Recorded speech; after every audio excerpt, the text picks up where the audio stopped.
পড়ছি the power of geography বইটির part 2 অধ্যায় 1 অস্ট্রেলিয়া। নিজের পুরোটা দিয়ে খেলবে, পিটিয়ে ওদের ছাতু করে দিতে হবে। ডন ব্র্যাডম্যান অস্ট্রেলীয় ক্রিকেটার। অস্ট্রেলিয়া একসময় ছিল বিশ্বের সবচেয়ে দূরবর্তী অঞ্চল। প্রশান্ত মহাসাগরের মাঝখানে পৃথিবীর নির্জনতম বিশাল এক ভূখণ্ড। এই বিরান ভূমি আজ হয়ে উঠেছে এক শক্তিশালী রাষ্ট্র। আর এই রাষ্ট্রই এখন রয়েছে বিশ্বের রাজনীতির রঙ্গমঞ্চের এক গুরুত্বপূর্ণ ভূমিকায়। কিন্তু এই রূপান্তর সম্ভব হলো কিভাবে? একসময় মানুষ মনে করত পরিচিত পৃথিবীর ঠিক উল্টো পাশে রয়েছে একটি রহস্যময় দ্বীপ। মানুষ তখন সবেমাত্র পৃথিবীকে গোলাকার হিসেবে কল্পনা করতে শিখেছে।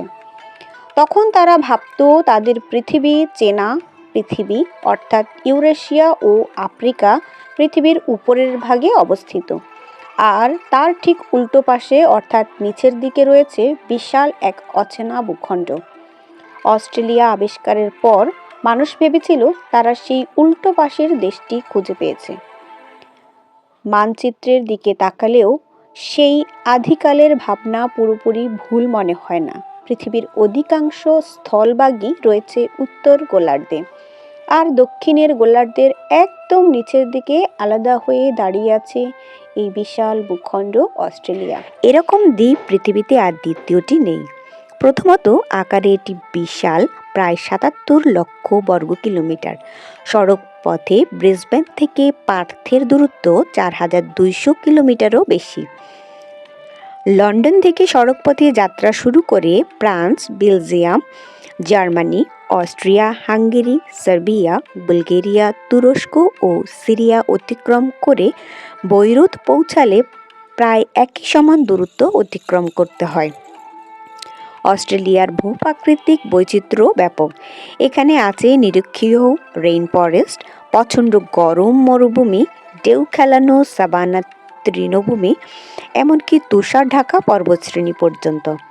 এই বিশাল ভূখণ্ড ও ভূপ্রাকৃতিক বৈচিত্র্য এবং উদ্ভিদ ও প্রাণীজগতের বৈচিত্র্যকে বিবেচনায় নিয়েই অস্ট্রেলিয়াকে মহাদেশ বলা হয়।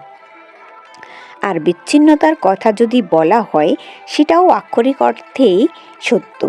এই ভূখণ্ডের আশেপাশে আর কিছুই নেই। অস্ট্রেলিয়ার পূর্বে উপকূলে শহর ব্রিসবেন থেকে যাত্রা করলে উত্তর পূর্ব দিকে ১১,৫০০ কিলোমিটার দূরে রয়েছে আমেরিকার ক্যালিফোর্নিয়া উপকূল। সোজা পূর্ব দিকে গেলে ১৩,০০০ কিলোমিটার দূরে দক্ষিণ আমেরিকা।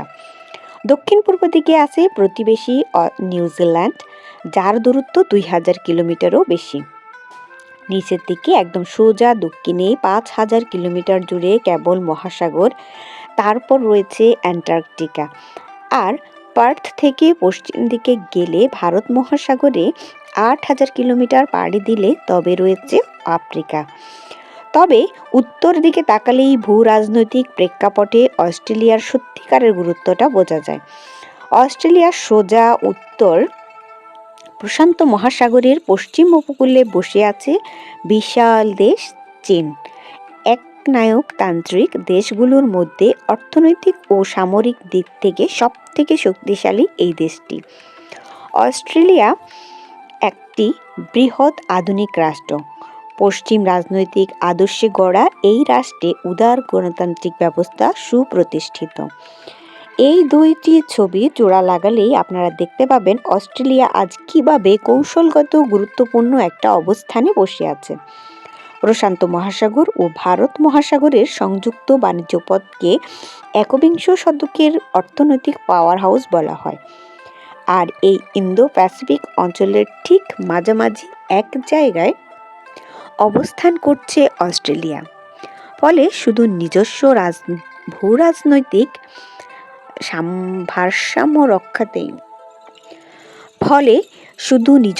ভূরাজনৈতিক ভারসাম্য রক্ষাতেই থেমে নেই দেশটি। অনেকের মতে ভবিষ্যতের বিশ্ব রাজনীতির নিয়ন্ত্রক শক্তি হিসেবেও আবির্ভূত হতে পারে অস্ট্রেলিয়া। এই গল্পের সূচনা অবশ্য অন্যরকম। অস্ট্রেলিয়া ভূখণ্ডে প্রথম ব্রিটিশ বসতি স্থাপিত হয় ১৮০০ শতকের শেষ ভাগে। তার আগ পর্যন্ত এই বিস্তীর্ণ ভূমিতে টিকে থাকা এসব গোষ্ঠীর প্রত্যেকেরই নিজস্ব ভাষা ও সংস্কৃতি ছিল আলাদা আলাদা জীবনধারা। বাইরের পৃথিবী সম্পর্কে তাদের কোনো ধারণা ছিল না আগ্রহও। অস্ট্রেলিয়ার ভূপ্রকৃতি বেশ রুক্ষ। এখানে ভূমির বড় অংশই অনুর্বর মরুভূমি বা শুষ্ক তৃণভূমি। এই রুক্ষ ভূমিতেই লক্ষ লক্ষ আদিবাসী মানুষের জীবন টিকেছিল। ইউরোপীয়রা 17 শতক থেকে এই অঞ্চলে আসতে শুরু করলেও এরকম দূরবর্তী রুক্ষ শুষ্ক এলাকায় স্থায়ীভাবে বসতি স্থাপনের কথা তারা তখনও ভাবেনি। তবে সবকিছু পাল্টে যায় 18 শতকের শেষ ভাগে। সে সময় ব্রিটিশ সরকার একটি পেনাল কলোনি স্থাপনের জন্য এই বিশাল ভূখণ্ডটিকে বেছে নেয়। পেনাল কলোনি বলতে মূলত দূর দ্বীপে নির্বাসনের স্থান বোঝানো হয়। প্রচলিত কারাগারে অপরাধীদের স্থান সংকুলান না হলে এর সংখ্যা কমানোর জন্য কঠোর সাজাপ্রাপ্ত অপরাধীদেরকে সমাজের বাইরে একরকম চিরতরে নির্বাসিত করা হতো। অর্থাৎ এইসব অপরাধীদের এমন এক জায়গায় পাঠানো হতো যেখান থেকে তারা আর ফিরে আসতে পারবে না। ব্রিটিশরা প্রথম বসতি গড়েছিল অস্ট্রেলিয়ার দক্ষিণ পূর্ব উপকূলের নিউ সাউথ ওয়েলস অঞ্চলে। জাহাজ বোঝাই করে অপরাধীদের পাঠানো হতো। এরপর জাহাজ ফিরে যেত ইউরোপে, ঠিক যেন জেলে ঢুকিয়ে তালা মেরে চাবিটা ফেলে দেওয়া। কিন্তু সময়ের সাথে সাথে সব কিছু বদলায়। এক সময় যে দ্বীপটাকে ভাবা হয়েছিল সমাজ থেকে নির্বাসনের সর্বোত্তম স্থান, সেই অস্ট্রেলিয়ায় কালে কালে পরিণত হয় একটি পূর্ণাঙ্গ রাষ্ট্রে। একটা সময় অস্ট্রেলিয়ার ভূ রাজনৈতিক বিচ্ছিন্নতা রূপ নেয় কৌশলগত অবস্থানে। তবে এই পর্যন্ত আসতে দেশটিকে অনেক কষ্টকর পথ পাড়ি দিতে হয়েছে। এই অধ্যায়ের শুরুতে যে কোটেশনটি দেওয়া হয়েছে, সেই ডন ব্র্যাডম্যান বলেছিলেন ইংল্যান্ডের বিরুদ্ধে একটি ক্রিকেট ম্যাচ নিয়ে সেই কথা। কিন্তু এই একই ভাবনা আসলে অস্ট্রেলীয়দের মনস্তত্ত্বের সঙ্গে ওতপ্রোতভাবে জড়িত। চরম বৈরী ভূপ্রকৃতিতে বেড়ে উঠতেই এই চিন্তাধারা তাদের মাথায় গেঁথে যায়। অস্ট্রেলিয়ার ব্যাপারে প্রচলিত ধারণা হলো তারা সাম্যবাদী, ঠোঁটকাটা, সোজাসাপটা, অদম্য ও দিলখোলা মানুষ। এই বর্ণনাগুলো এত বেশি ব্যবহার করা হয়েছে যে আজকাল সেগুলো প্রায় ক্লিশে বলেই ধরা হয়। কিন্তু বাস্তবতা হলো এই বৈশিষ্ট্যগুলোর প্রতিফলন অস্ট্রেলীয় সমাজে এখনও স্পষ্টভাবে চোখে পড়ে। হয়তো পরিবেশের কঠিন বাস্তবতা থেকেই এসব গুণাবলী তাদের জাতীয় চরিত্রের অংশ হয়ে উঠেছে। অস্ট্রেলিয়া এমন এক বিশাল ভূখণ্ড যেখানে অধিকাংশ এলাকা বসবাসের অযোগ্য। দেশটি আক্ষরিক অর্থেই রুক্ষ, শুষ্ক, জনশূন্য। আর এই রুক্ষ ভূমি থেকেই গড়ে উঠেছে বিশ্বের অন্যতম বৈচিত্র্যময় ও বহু সংস্কৃতির সমাজ। বর্তমান সময়ের অস্ট্রেলিয়া তার চারপাশে তাকিয়ে দেখছে যে কিভাবে ও কার সঙ্গে মিত্রতা গড়া যায়, কাদের সঙ্গে কেমন কৌশলগত অবস্থান নেওয়া উচিত তাদের। এই আত্ম অনুসন্ধানের সঙ্গে ওতপ্রোতভাবে জড়িয়ে আছে তাদের ভৌগোলিক বাস্তবতা।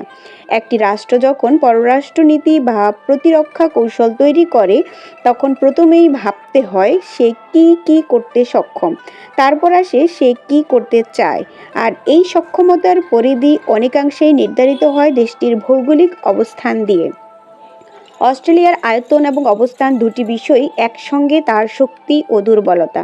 উদাহরণস্বরূপ বলা যায়, দেশটির বিশালতা এবং দ্বীপসমূহের বিচ্ছিন্ন অবস্থান একদিকে তাদের প্রকৃতির প্রতিরক্ষা হিসেবে কাজ করছে, আবার এই বিচ্ছিন্নতাই দেশটির রাজনৈতিক প্রক্রিয়া এবং কূটনৈতিক বিকাশকে অনেক সময় মন্থর করে দিয়েছে। বিশাল আয়তনের কারণে তাদের প্রয়োজন হয়েছে অতিরিক্ত দূরপাল্লার বাণিজ্যপথ। এইসব দূরত্ব পারাপারের প্রয়োজন থেকেই দেশ জুড়ে গড়ে উঠেছে বন্দর নগরী, সমুদ্রপথ এবং সংযোগ ব্যবস্থা। এই পথকে নিরাপদ রাখতে গড়ে উঠেছে শক্তিশালী ও সুশৃঙ্খল নৌবাহিনী। অন্যদিকে একই অবস্থান অস্ট্রেলিয়াকে তার প্রধান মিত্রদের, বিশেষত মার্কিন যুক্তরাষ্ট্র ও ইউরোপীয় শক্তিগুলো থেকে ভৌগোলিকভাবে বিচ্ছিন্ন করে রেখেছে। দ্বীপ হিসেবে অস্ট্রেলিয়ার সৃষ্টি হয়েছিল আজ থেকে প্রায় ৩৫ মিলিয়ন বছর আগে। অ্যান্টার্কটিকা মহাদেশ থেকে বিচ্ছিন্ন হয়ে এই বিশাল দ্বীপটি ধীরে ধীরে উত্তরের দিকে সরে যেতে শুরু করে। এই সরণ আজও চলছে। এভাবে সরতে সরতে একসময় অস্ট্রেলিয়া গিয়ে ধাক্কা খাবে ইন্দোনেশিয়ার সঙ্গে। তবে এই দ্বীপ এই বিষয়টি নিয়ে আপাতত এই দুই অঞ্চলের অধিবাসীদের দুর্ভাবনার কোনো প্রয়োজন নেই। অস্ট্রেলিয়া প্রতি বছর মাত্র 7 সেন্টিমিটার করে উত্তর দিকে যাচ্ছে। এভাবে চলতে চলতে ইন্দোনেশিয়ায় ধাক্কা লাগতে সময় লাগবে কয়েক শত মিলিয়ন বছর। আয়তনের দিক থেকে অস্ট্রেলিয়া পৃথিবীর ষষ্ঠ বৃহত্তম দেশ। এর বিশেষত্ব শুধু আয়তনে নয়, একটি সম্পূর্ণ মহাদেশ হিসাবে গঠিত পৃথিবীর একমাত্র দেশ এটি। আধুনিক অস্ট্রেলিয়া রাষ্ট্র গঠিত হয়েছে 6টি অঙ্গরাজ্য মিলে। সবথেকে বড় অঙ্গরাজ্য ওয়েস্টার্ন অস্ট্রেলিয়া। অঙ্গরাজ্যটির অবস্থান অস্ট্রেলিয়ার প্রায় 1/3 জায়গা জুড়ে। আয়তনে রাজ্যটি এত বিশাল যে এর মধ্যে পশ্চিম ইউরোপের সবগুলো দেশ এঁটে যাবে। আয়তনের বিচারে এরপরে আসে যথাক্রমে Queensland, South Australia, New South Wales, Victoria এবং মূল ভূখণ্ডের দক্ষিণে অবস্থিত তাসমানিয়া দ্বীপ। প্রতিটি অঙ্গরাজ্যে রয়েছে নিজস্ব সংবিধান। প্রশাসনিকভাবে অঙ্গরাজ্যগুলো অনেকটাই স্বশাসিত। কিছু কিছু জাতীয় স্তরের নীতিমালা ছাড়া অধিকাংশ আইন ও প্রশাসন পরিচালনা করে রাজ্য সরকার। অস্ট্রেলিয়ার রাষ্ট্র কাঠামোতে শুধু অঙ্গরাজ্যই নয়, রয়েছে টেরিটরি নামের বেশ কিছু প্রশাসনিক এলাকা। এগুলোর অবস্থান ও গুরুত্ব ভিন্ন ভিন্ন। টেরিটরি বলতে বোঝায় এমন সব অঞ্চল যেগুলো পূর্ণাঙ্গ অঙ্গরাজ্য নয় এবং প্রত্যক্ষ বা পরোক্ষভাবে কেন্দ্রীয় সরকারের অধীনে পরিচালিত হয়। এর মধ্যে কিছু টেরিটরি মূল ভূখণ্ডে অবস্থিত, আবার কিছু কিছু রয়েছে দ্বীপাঞ্চলে বা অ্যান্টার্কটিকা অঞ্চলে। অস্ট্রেলিয়ার প্রধান দুটি টেরিটরি হচ্ছে মূল ভূখণ্ডে অবস্থিত নর্দার্ন টেরিটরি ও ক্যাপিটাল টেরিটরি। নর্দার্ন টেরিটরিতে অস্ট্রেলিয়ার আদিবাসী জনগোষ্ঠী বসবাস করে। এটি বিশেষভাবে সংরক্ষিত অঞ্চল হিসাবে পরিচিত। ক্যাপিটাল টেরিটরি দেশটির ফেডারেল এলাকার রাজধানী শহর ক্যানবেরা এই অঞ্চলেরই অংশ। এই অঞ্চলটি কেন্দ্রীয় সরকার, সংসদ এবং প্রশাসনের সদর দপ্তর হিসাবে কাজ করে। এই দুই অঞ্চলের প্রশাসনের জন্য কেন্দ্রীয় সংসদ থেকে সেলফ গভর্নমেন্ট অ্যাক্ট পাশ করা হয়েছে, যার মাধ্যমে তারা কিছু স্বায়ত্তশাসনের সুযোগ পায়, তবে তা অঙ্গরাজ্যের চেয়ে সীমিত। এছাড়াও রয়েছে কিছু ছোট দ্বীপ টেরিটরি, যেগুলো সরাসরি কেন্দ্রীয় সরকারের অধীনে, যেমন কোকোস আইল্যান্ডস বা ক্রিসমাস আইল্যান্ডস। অস্ট্রেলিয়ার জীবন প্রবাহ বহু চ্যালেঞ্জের মোকাবেলা করে এতদূর এসেছে। একদম শুরু থেকেই ধরা যাক, 35 মিলিয়ন বছর আগে অ্যান্টার্কটিকা থেকে বিচ্ছিন্ন হয়েছে এই দ্বীপ। আর মানুষ এই দ্বীপে পা রেখেছে মাত্র 60,000 বছর আগে। ফলে দ্বীপটিতে নিজস্ব বাস্তুসংস্থান তৈরি হওয়ার মতো যথেষ্ট সময় ছিল। অস্ট্রেলিয়াতে বিষাক্ত প্রাণীর কোনো অভাব নেই। গোটা মহাদেশ জুড়ে এমন সব প্রাণী ছড়িয়ে আছে যারা কামড় দেয়, হুল ফোটায়, ঠোকর দেয় বা বিষ ঢালে। অথচ এসব প্রতিকূলতা ডিঙিয়ে আগমনের 30,000 বছরের মধ্যে মহাদেশের সকল প্রান্তে ছড়িয়ে পড়েছে মানুষ। তবে বন্যপ্রাণীর চেয়েও বড় চ্যালেঞ্জ ছুড়ে দিয়েছে অস্ট্রেলিয়ার ভূমি ও জলবায়ু। এই মহাদেশের বেশিরভাগ অঞ্চলই সমতল। মাত্র 6% ভূমির উচ্চতা সমুদ্রপৃষ্ঠের চেয়ে 600 মিটারের বেশি। একটি সম্পূর্ণ মহাদেশ হওয়ায় এর বিভিন্ন অঞ্চলে রয়েছে চরম ভূপ্রাকৃতিক এবং জলবায়ুগত বৈচিত্র্য। অস্ট্রেলিয়াতে একদিকে রয়েছে রুক্ষ তপ্ত মরুভূমি, অন্যদিকে ক্রান্তীয় বনাঞ্চল, আবার আরেক দিকে রয়েছে তুষার ঢাকা পর্বত। তবে বেশিরভাগ জমি এখানে অনুর্বর ও রুক্ষ। মহাদেশটিতে প্রায় 70% জুড়ে বিস্তৃত এক ভূবৈশিষ্ট্যকে তারা বলে আউটব্যাক। এর বেশিরভাগ অংশই বসবাসের অযোগ্য। অস্ট্রেলিয়ার মধ্যবর্তী বিশাল বিস্তীর্ণ সমতল এবং মরুভূমি অঞ্চলে পানীয় জলের অস্তিত্ব নেই বললেই চলে। গ্রীষ্মকালে এই অঞ্চলে তাপমাত্রা 38 ডিগ্রি সেলসিয়াস ছাড়িয়ে যায়। চারদিকে ধু ধু শূন্যতা, কারো সাড়া পাওয়ার কোনো সুযোগ নেই। 1848 সালে প্রথমবারের মতো পূর্ব থেকে পশ্চিম দিকে মাঝ বরাবর মহাদেশটি পাড়ি দেওয়ার চেষ্টা চালানো হয়। পরিকল্পনা ছিল ব্রিসবেন থেকে রওনা দিয়ে পার্থে পৌঁছানোর, কিন্তু শেষ পর্যন্ত এই উদ্যোগ ব্যর্থ হয়। প্রখ্যাত জার্মান অভিযাত্রী লুডউইগ লেইশহার্টের নেতৃত্বে 2 জন আদিবাসী সহ 7 জনের একটি দল অভিযান শুরু করে। তাদের সঙ্গে ছিল 50টি গরু, 20টি খচ্চর, 60টি ঘোড়া এবং অনেকগুলো গাড়িভর্তি পর্বত সমান রসদ ও সরঞ্জাম। কিন্তু অভিযাত্রী দলটি এই বিপুল বহর সহ আউটব্যাক অঞ্চলে স্রেফ গায়েব হয়ে যায়। বিশাল এই আউটব্যাক অঞ্চল লুকিয়ে আছে বহু রহস্যে। লুডউইগ ও তার দলের ভাগ্যে কী ঘটেছিল তা এখনও এক রহস্য হয়ে আছে। আধুনিক প্রযুক্তি ব্যবহার করে আজও দলটির চিহ্ন খুঁজে চলছে অস্ট্রেলীয়রা। হাজার হাজার বছর ধরে এই ভূপ্রকৃতি নির্ধারণ করে দিচ্ছে মানুষের সমাগম কোথায় হবে আর কোথায় হবে না। অস্ট্রেলীয়র অধিবাসীরা এই আউটব্যাক অঞ্চলে তাদের ওয়াক অ্যাবাউট রীতি পালন করে। তাদের সমাজে কিশোরদের প্রাপ্তবয়স্ক হওয়ার পরে একটি গুরুত্বপূর্ণ পদক্ষেপ হিসেবে বিবেচিত হয় এটি। এই রীতির অংশ হিসেবে তরুণ আদিবাসীরা নির্দিষ্ট সময়ের জন্য সমাজ থেকে দূরে গিয়ে প্রত্যন্ত আউটব্যাক অঞ্চলে বসবাস করে। ওয়াক অ্যাবাউট শুধু শারীরিক সহনশীলতার পরীক্ষাই নয়, বরং এটি হলো আত্ম উপলব্ধি, সম্প্রদায়ের প্রতি দায়িত্ববোধ এবং সংস্কৃতির জ্ঞানের একটি পথ। আজও তারা এই প্রথা পালন করে আসছে। অপরদিকে ইউরোপীয়রা বরাবরই উপকূলীয় অঞ্চল আঁকড়ে ধরেছিল। আজও উপকূলীয় অঞ্চলেই তাদের বসবাস। পূর্ব উপকূলের ব্রিসবেন থেকে শুরু করে চাঁদের মতো বাঁকা একটি জনবহুল অঞ্চল আছে। এই বসতি অঞ্চল এগিয়ে গেছে উপকূল রেখা ধরে সিডনি, ক্যানবেরা, মেলবোর্ন হয়ে দক্ষিণ উপকূলের অ্যাডিলেড পর্যন্ত। পূর্ব উপকূলের এই পুরো অঞ্চল জুড়ে উপকূল থেকে ক্রমেই পশ্চিম দিকে নেমে গেছে শহরতলি এবং উপশহর, তবে কোনো জায়গাতেই ভেতরের দিকে 320 কিলোমিটারের বেশি যায়নি। এরপরে শুরু হয়েছে পার্বত্য অঞ্চল এবং নির্জন প্রত্যন্ত এলাকা। এছাড়া জনবসতি আছে একদম পশ্চিমে ভারত মহাসাগর উপকূলে পার্থে এবং একদম উত্তরের ডারউইনে। এই দুইটি জায়গাতেও জনবসতি মূলত উপকূলের কাছাকাছি, ভবিষ্যতেও এরকম থেকে যাওয়ার সম্ভাবনাই সবথেকে বেশি। সিডনি বিশ্ববিদ্যালয়ের ভূগোল বিভাগের প্রতিষ্ঠাতা গ্রিফিথ টেলর আজ থেকে 1 শতাব্দী আগে বলেছিলেন, অস্ট্রেলিয়ার ভূপ্রকৃতির কারণে 2000 সাল পর্যন্ত জনসংখ্যা 20 মিলিয়ন ছাড়ানোর সুযোগ নেই। সেই সময় স্কলার মহল থেকে বিপুল প্রতিবাদ এসেছিল। গ্রিফিথ বলেছিলেন, অস্ট্রেলিয়ার মরুভূমি আসলে কোনো কাজের না, এখানে স্থায়ী বসতি অসম্ভব। সে সময় গণমাধ্যম জেরেমিয়া বলে হাহাকার করে উঠেছিল। দেশের রাজনীতিবিদরা হুঙ্কার ছেড়ে বলেছিলেন, এসব হলো পরিবেশগত নির্ধারণবাদ। রাজনীতিবিদরা ততদিন ক্রমাগত বসতি বিস্তারে মার্কিন তত্ত্বে বিশ্বাসী হয়ে উঠেছিলেন।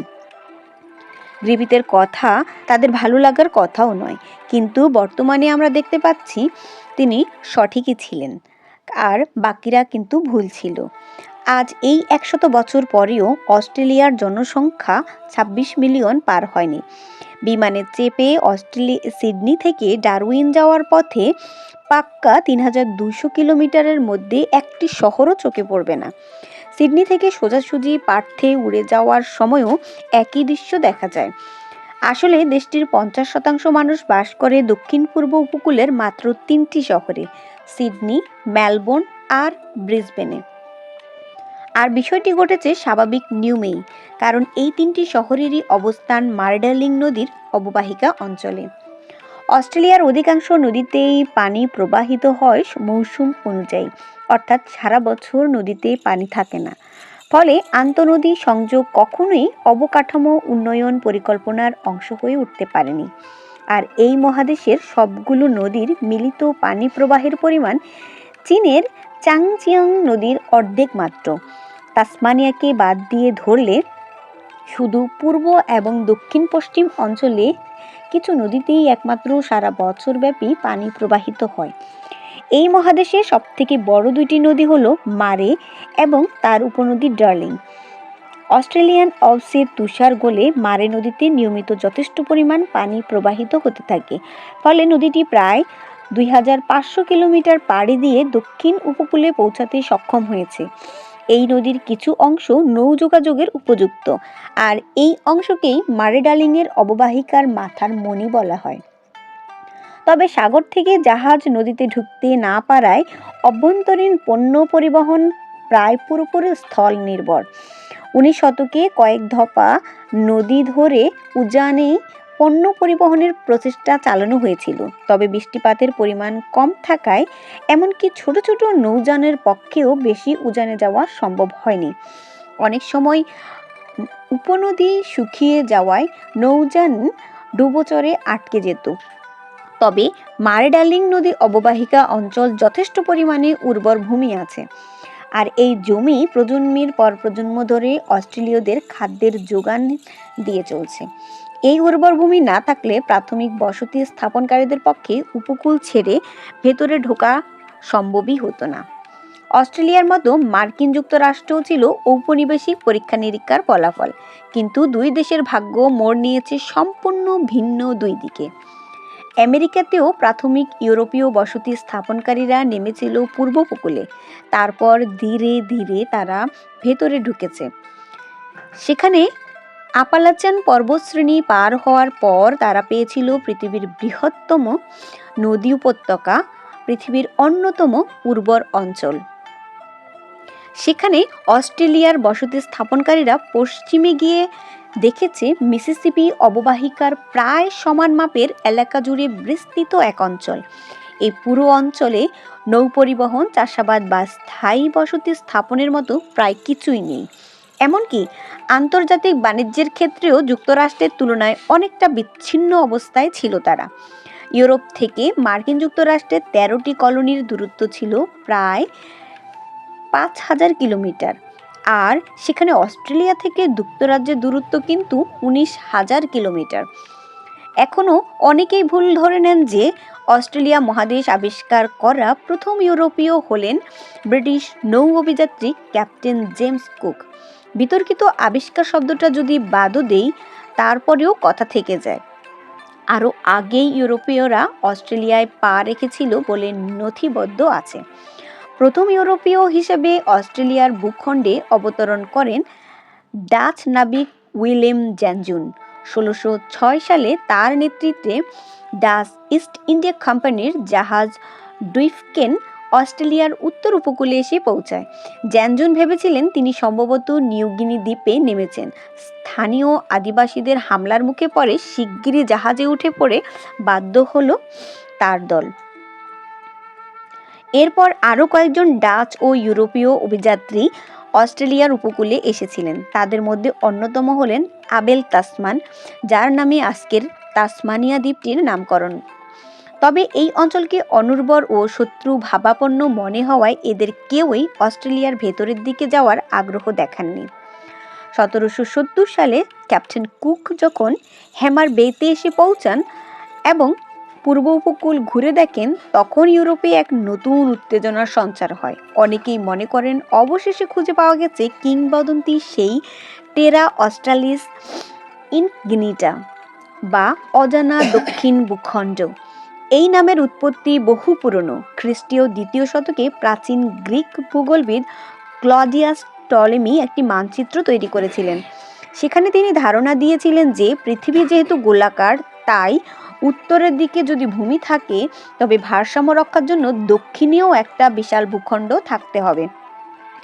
এই চিন্তা ভাবনা থেকে জন্ম নেয় দক্ষিণ গোলার্ধের অজানা মহাদেশ নিয়ে ইউরোপীয়দের কল্পনা।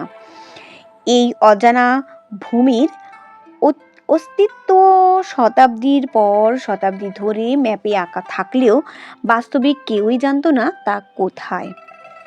ক্যাপ্টেন কুকের কাছে যে মানচিত্র ছিল, স্বাভাবিকভাবেই তা ছিল অনেক বেশি আধুনিক এবং হালনাগাদকৃত। তাকে পূর্ব উপকূলে পা রাখার প্রথম ইউরোপীয় বলা যায়। তিনি সেখানে প্রথম পা রেখেছিলেন। সেখানকার নাম দেওয়া হয় বোটানি বে। বর্তমানে এটা সিডনির মধ্যে পড়েছে। তারা সেখানে 7 দিন অবস্থান করেন। তার দলের লোকদের সঙ্গে স্থানীয় আদিবাসীদের মোলাকাতের ঘটনাটি সেই সময়ের প্রেক্ষাপটে তেমন গুরুত্ব পায়নি, কিন্তু ভালোভাবে চিন্তা করলে এই ঘটনাকে যুগান্তকারী থেকে কম কিছু ভাবা যায় না। এই ঘটনার হাত ধরেই পরবর্তী সকল পরিবর্তন এসেছে। দুই সভ্যতার এই যোগাযোগ লিপিবদ্ধ হয়ে আছে জেমস কুকের প্রধান বৈজ্ঞানিক কর্মকর্তা জোসেফ ব্যাংকসের লেখা জার্নালে। এই জার্নালগুলো প্রকাশিত হয় journal of the right honourable sir Joseph Banks during captain Cook's first voyage in HMS Endeavour in 1768 to 71 নামে। তিনি লিখেছেন, আর এইভাবেই তারা জীবন ধারণ করে। বলা যায় খুব সামান্যের মাঝে সুখেই বসবাস করে এই মানুষগুলো। বলতে গেলে আসলে তাদের কিছুই নেই, ধন সম্পদের কলুষতা থেকে সম্পূর্ণ মুক্ত তারা। আমরা ইউরোপীয়রা যেসব জিনিসকে প্রয়োজনীয় বলি, সেই সব দখলে রাখার জন্য বিন্দুমাত্র উদ্বেগ পেতে হয় না এই মানুষগুলোকে। তাদের দেখলে উপলব্ধি হয় মানুষের প্রকৃত চাহিদা আসলে কতটা সামান্য। আমরা ইউরোপীয়রা এই চাহিদা বাড়িয়ে এমন এক উচ্চতায় নিয়ে গেছি যা এরা ভাবতেও সক্ষম নয়। যদি কোনোভাবে বোঝানো যেত তাহলে এরা হয়তো হতবাক হয়ে তাকিয়ে থাকতো। অবশ্য স্থানীয় আদিবাসীদের সঙ্গে এত মানবিক অভিজ্ঞতার পরেও এই ভুটানি বেকেই দণ্ডপ্রাপ্ত অপরাধীদের বসতি স্থাপনের উপযুক্ত হিসেবে সুপারিশ করেছেন ব্যাংকস। পেনাল কলোনির এই ভাবনার পেছনে মুখ্য উদ্দেশ্য ছিল দুটো। একদিকে ব্রিটেনের কারাগারগুলোতে স্থান সংকুলান করা, অপরাধীদেরকে এমন জায়গায় রেখে আসা যেখানে তারা আর ফিরে যেতে পারবে না। অন্যদিকে সাম্রাজ্যের কেন্দ্র থেকে 17,000 কিলোমিটার দূরে ব্রিটিশ পতাকা গেঁথে দেওয়ার কৌশলগত সুবিধা দিয়েও ভাবনায় রাখা হয়েছিল। জাহাজ প্রস্তুত হলো, দণ্ডিতদের জড়ো করা হলো, জাহাজে ভরে চাপানো হলো রসদ আর প্রয়োজনীয় সামগ্রী। জাহাজের প্রথম বহরটি 1787 সালের মে মাসে ইংল্যান্ডের পোর্টসমাউথ বন্দর থেকে রওনা হয়ে বোটানি বেতে গিয়ে ভিড়ল 1788 সালের 24 জানুয়ারি, অর্থাৎ সময় লাগলো 8 মাসেরও বেশি। 11টি জাহাজে করে পৌঁছেছিল প্রায় 1500 মানুষ। এর মধ্যে 730 জন ছিল দণ্ডিত অপরাধী। এদের মধ্যে 570 জন ছিল পুরুষ, 160 জন ছিল নারী। বাকিরা সাধারণ মানুষ, যাদের অধিকাংশই নাবিক। 2 সপ্তাহ পর গভর্নর আর্থার ফিলিপের মনে হলো বোটানি বে জায়গাটা স্থায়ী বসবাসের জন্য ঠিক সুবিধাজনক নয়। সুতরাং জেলখানা এবং কয়েদি সহ গোটা বসতিকে তুলে নিয়ে যাওয়া হলো কয়েক কিলোমিটার উত্তরে, বর্তমানে যেখানে সিডনি বন্দর নির্মিত হয়েছে। অবশেষে এই ভূখণ্ডে ব্রিটিশ সাম্রাজ্যের ভিত্তি প্রস্তর স্থায়ী হলো। গভর্নর নতুন বসতির সৈকতে দাঁড়িয়ে ভাষণ দিয়েছিলেন। সেই ভাষণ লিপিবদ্ধ করেছিলেন জর্জ ওরগান নামের এক নেভাল সার্জন। তিনি লিখেছেন, স্থানীয় বাসিন্দাদের অসন্তুষ্ট করা বা কোনো কারণে তাদের উপর নিপীড়ন চালানোর ব্যাপারে গভর্নর কঠোর নিষেধাজ্ঞা জারি করলেন। তাদের সঙ্গে বন্ধুত্বপূর্ণ আচরণ করতে বললেন। যদিও পরে আর বিষয়টা তেমন রইল না। সিডনির পার্শ্ববর্তী অঞ্চলে ছিল এওরা এবং ডারুক গোষ্ঠীর লোকদের বসবাস। শুরুর দিকে ইউরোপীয়দের সঙ্গে তাদের আদান প্রদানের মূল ভিত্তি ছিল বিনিময়। তখন তারা খুনাক্তিরও ভাবেনি যে এই আজব লোকগুলো আদতে এসেছে তাদের জমি ছিনিয়ে নিতে। প্রজন্মের পর প্রজন্ম ধরে মানুষ ভেবে এসেছে অস্ট্রেলীয়র আদিবাসীরা আসলে একটা জাতিগোষ্ঠীর মানুষ, কিন্তু বিষয়টা মোটেই তেমন নয়। এই দেশ জুড়ে ছড়িয়ে আছে অসংখ্য জাতিগত এবং ভাষাগত গোষ্ঠী। এমনকি কুইন্সল্যান্ডের মুরি, সাউথ অস্ট্রেলিয়ার দক্ষিণের নুঙ্গা বা তাসমানিয়ার পালাওয়া গোষ্ঠীর মধ্যেও আছে বিভিন্ন উপগোষ্ঠী। 1788 সালে ধারণা করা হয়েছিল আদিবাসীদের সংখ্যা 2.5 থেকে 5 লাখের মধ্যে হবে। কেউ কেউ এর বেশিও আন্দাজ করেছেন। পরে দশকগুলোতে বসতি স্থাপনকারীদের সঙ্গে ক্রমাগত লড়াই চলতে থাকে তাদের। ধারণা করা হয় এই ক্রমাগত লড়াইয়ে প্রতি দশকে 10,000-এরও বেশি আদিবাসীর মৃত্যু হয়েছে। ফ্রন্টিয়ার ওয়ার বা সীমান্ত যুদ্ধ নামে পরিচিত এই লড়াই এমনকি 20 শতকে এসেও চলমান ছিল। একদিকে যেমন সিডনির বসতি প্রসার লাভ করলো, অন্যদিকে নতুন নতুন বসতি গড়ে উঠল মেলবোর্ন, ব্রিসবেন ও তাসমানিয়ায়। সেই সঙ্গে ফ্রন্টিয়ার ওয়ারও ছড়িয়ে পড়তে লাগলো। এই যুদ্ধের নৃশংসতার মাত্রা নিয়ে ইতিহাসবিদেরা প্রায়ই বিতর্ক করে থাকেন। তবে ক্রমাগত এই লড়াইয়ের ফলে এমনকি কম করে ধরলেও অন্তত 2,000 ইউরোপীয় উপনিবেশ স্থাপনকারী এবং এর বহুগুণ বেশি আদিবাসী নিহত হয়েছেন। আদিবাসীদের উপর গণহত্যা চালানো হয়েছে বহু দফায়। এক পক্ষ অপর পক্ষের ন্যূনতম অধিকার স্বীকার করতে না চাওয়ায় এই গল্পগুলোর খুবই দুঃখবহ। বহু উপনিবেশ স্থাপনকারী আদিবাসীদেরকে পুরোপুরি মানুষ হিসেবেও দেখত না। অস্ট্রেলিয়ার আদিবাসীদের সংস্কৃতির উপর যে কী ভয়াবহ ধ্বংসযজ্ঞ চালানো হয়েছিল তা সুনিপুণভাবে ফুটিয়ে তোলা হয়েছে সাংবাদিক এডওয়ার্ড উইলসনের একটি মর্মস্পর্শী নিবন্ধে। 1856 সালে মেলবোর্নের আর্গাস পত্রিকায় তিনি লিখেছেন, 2 দশকেরও কম সময়ের মধ্যে আমরা তাদেরকে পৃথিবীর বুক থেকে প্রায় নিশ্চিহ্ন করে ফেলেছি। আমরা তাদেরকে কুকুরের মতো গুলি করে মেরেছি, এমনকি অনেক সময় গোটা গোত্রকে কষ্ট দিয়ে মেরেছি। আমরা তাদেরকে বেহেড মাতাল বানিয়ে দিয়েছি। তাদের মধ্যে এমন সব রোগের সংক্রমণ ঘটিয়েছি যেসব রোগে পূর্ণবয়স্কদের শরীরের হাড় ক্ষয়ে যাচ্ছে আর শিশুদের জন্ম হচ্ছে শারীরিক বিকৃতি নিয়ে। জন্ম থেকেই তাদের জীবন নরক হয়ে উঠেছে। তাদের ভূমিতেই তাদেরকে অচ্যুত বানিয়ে রেখেছি আমরা। তাদেরকে ঠেলে দিচ্ছি পুরোপুরি নিশ্চিহ্ন হয়ে যাওয়ার পথে। পুরো ঊনবিংশ এবং বিংশ শতক জুড়ে আদিবাসীদের অস্তিত্ব বিলীন হওয়ার হুমকিতে ছিল। এমনকি হত্যাযজ্ঞ থেমে যাওয়ার বহু পরেও বিরাজমান ছিল এই তীব্র জাতিবিদ্বেষ। 1910 সাল থেকে শুরু হয় আরেক অমানবিক রাষ্ট্রীয় প্রক্রিয়া। বিভিন্ন অঞ্চলে অ্যাবরিজিন গোষ্ঠীর জীবিত পরিবারগুলো থেকে শিশু ধরে নিয়ে আসা হয়। তাদেরকে হয় শ্বেতাঙ্গ পরিবারের মধ্যে অথবা রাষ্ট্রীয় প্রতিষ্ঠানে রেখে বড় করে তোলা হয়। দুই ক্ষেত্রেই এই কাজের উদ্দেশ্য ছিল জোরপূর্বক ইউরোপীয় সংস্কৃতিতে অন্তর্ভুক্তকরণের অমানবিক প্রচেষ্টা। শেষ পর্যন্ত 1970 সালে এই প্রক্রিয়া বন্ধ হলেও হারিয়ে যাওয়া প্রজন্মের ছিনিয়ে নেওয়া শিশুদের সংখ্যা ততদিনে 1 লাখ ছাড়িয়েছে। আদিবাসীদের ভোটাধিকার দেওয়া হয় 1962 সালে।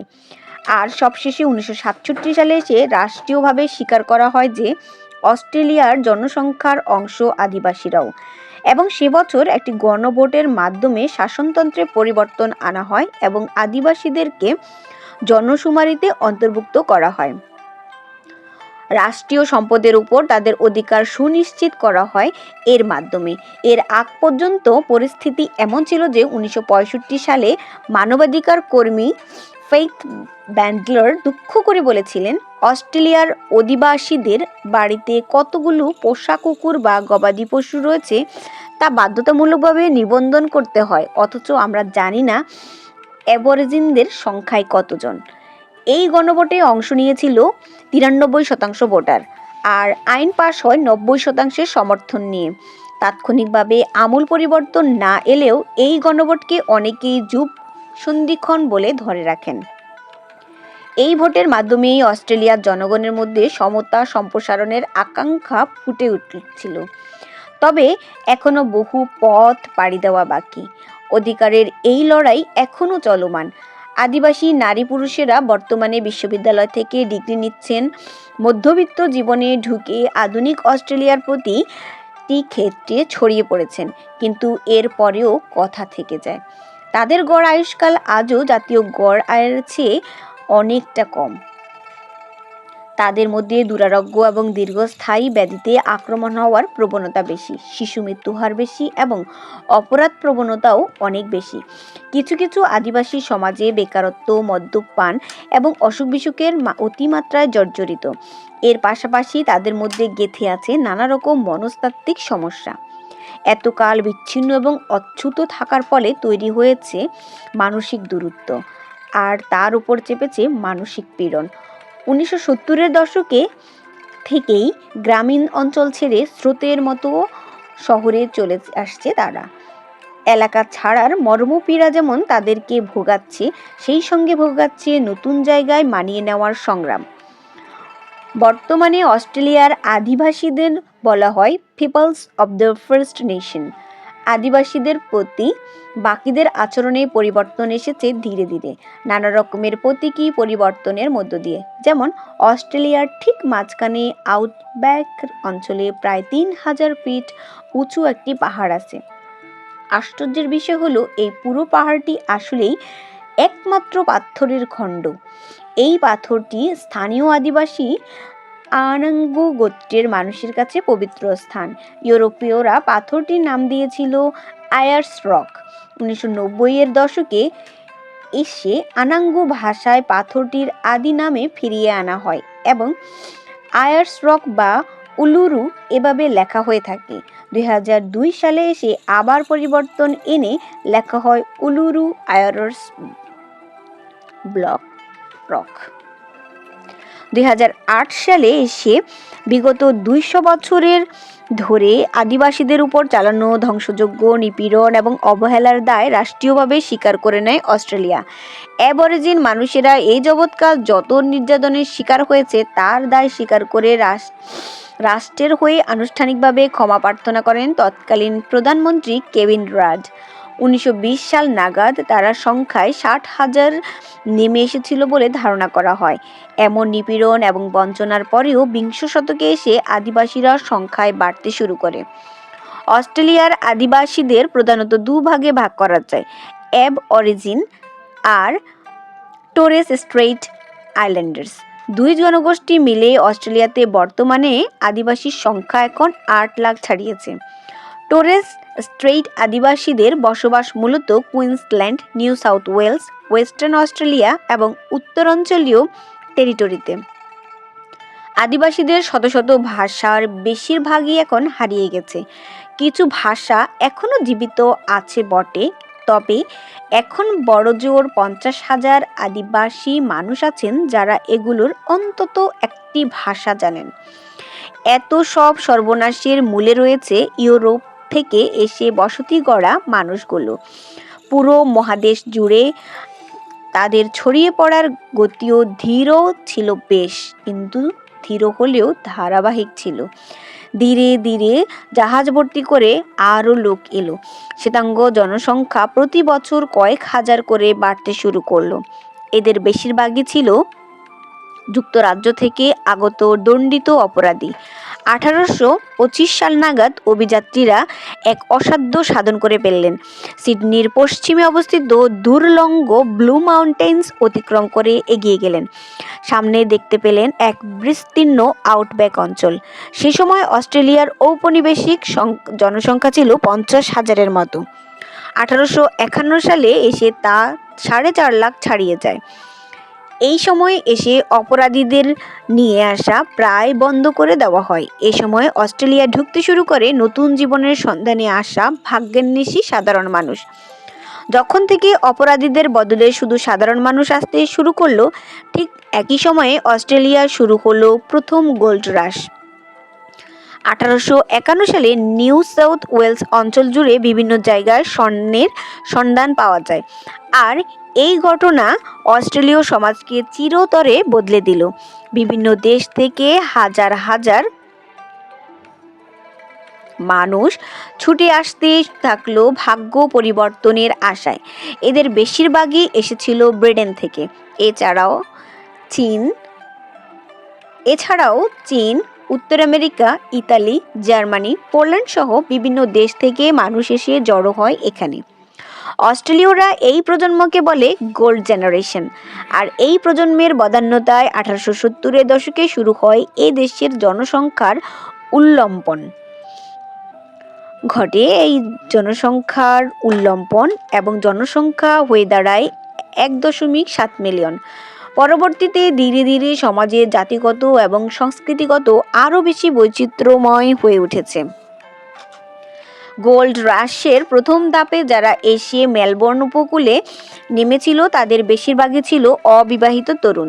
তারা এসে নিউ সাউথ ওয়েলসকে প্রায় মার্কিন ওয়াইল্ড ওয়েস্ট বানিয়ে ফেলেছিল। তবে ক্রমেই সমৃদ্ধি আসতে শুরু হওয়ার নতুন আগত অভিবাসীদের ধরনেও বদল আসছে। ধীরে ধীরে দক্ষ কারিগর, বণিক, অ্যাকাউন্টেন্ট বা আইনজীবীর মতো অন্যান্য পেশাজীবীরাও তাদের পরিবার সহ এখানে আসতে শুরু করে। তাদের সকলের মিলিত অবদানই অস্ট্রেলিয়ার জাতীয় চরিত্রে নির্মিত হয়েছে। তবে অনেকেই বলে থাকেন সর্বকাজের কাজী ও বন্ধুসুলভ যে আচরণের জন্য অস্ট্রেলীয়রা পরিচিত তার জন্মদাতা নাকি ডিগারের দল, অর্থাৎ যেসব মানুষ স্বর্ণের খোঁজে মাটি খুঁড়ত। পুরনো পৃথিবীর সুললিত ভদ্রতা এবং রুক্ষ ও কর্দমাক্ত প্রসপ্যাক্টি অঞ্চলে কোনো কাজেই লাগে না। এই স্বাধীন অঞ্চলে মানুষ হয়ে ওঠে স্বাধীন চেতা। সেই সঙ্গে থাকে ভ্রাতৃপ্রতিম সহযোগিতার বন্ধন। প্রসপেক্টরদের এই ভাবধারা থেকে আত্মপরিচয়ের সৃষ্টি হয়েছিল। সেখানে ব্রিটিশ ঔপনিবেশিক কর্তৃপক্ষের প্রতি শ্রদ্ধাবোধ অনেকটাই কমে এসেছিল। বিংশ শতকে পা দেওয়া অস্ট্রেলিয়া মোটামুটিভাবে একটি আধুনিক রাষ্ট্রে রূপ নিতে থাকে।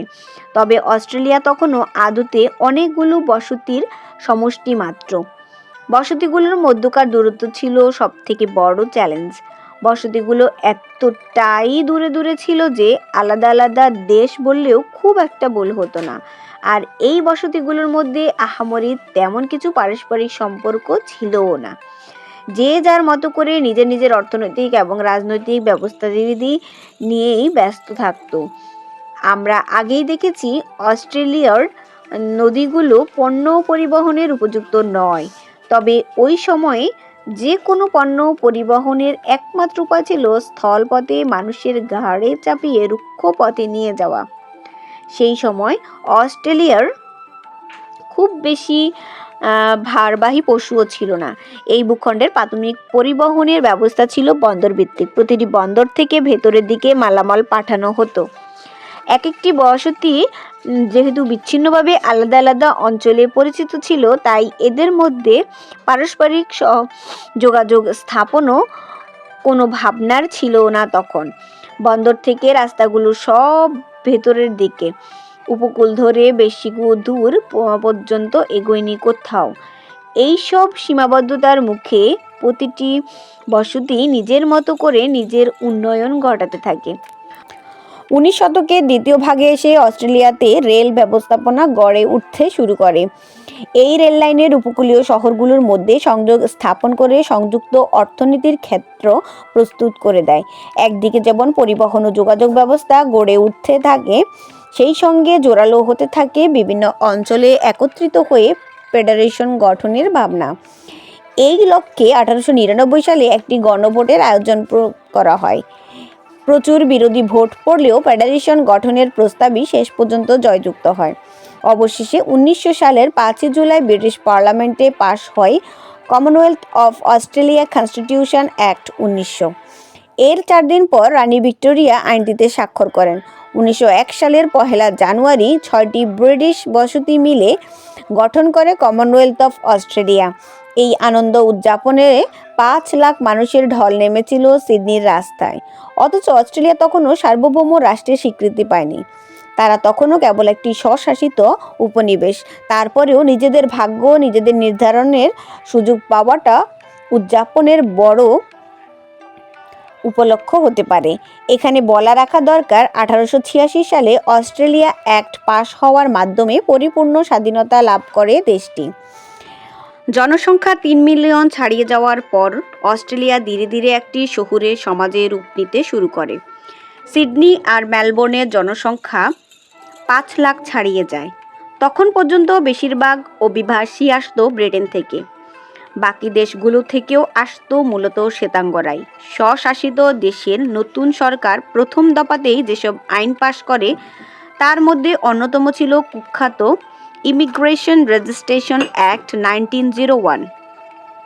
এই আইনটি পরে শ্বেতাঙ্গ অস্ট্রেলিয়া নীতি নামে পরিচিতি লাভ করে। সরাসরি উল্লেখ না থাকলেও এই আইনে ভাষার মধ্যে বর্ণবাদী চিন্তাধারা ছিল দিনের আলোর মতোই স্পষ্ট।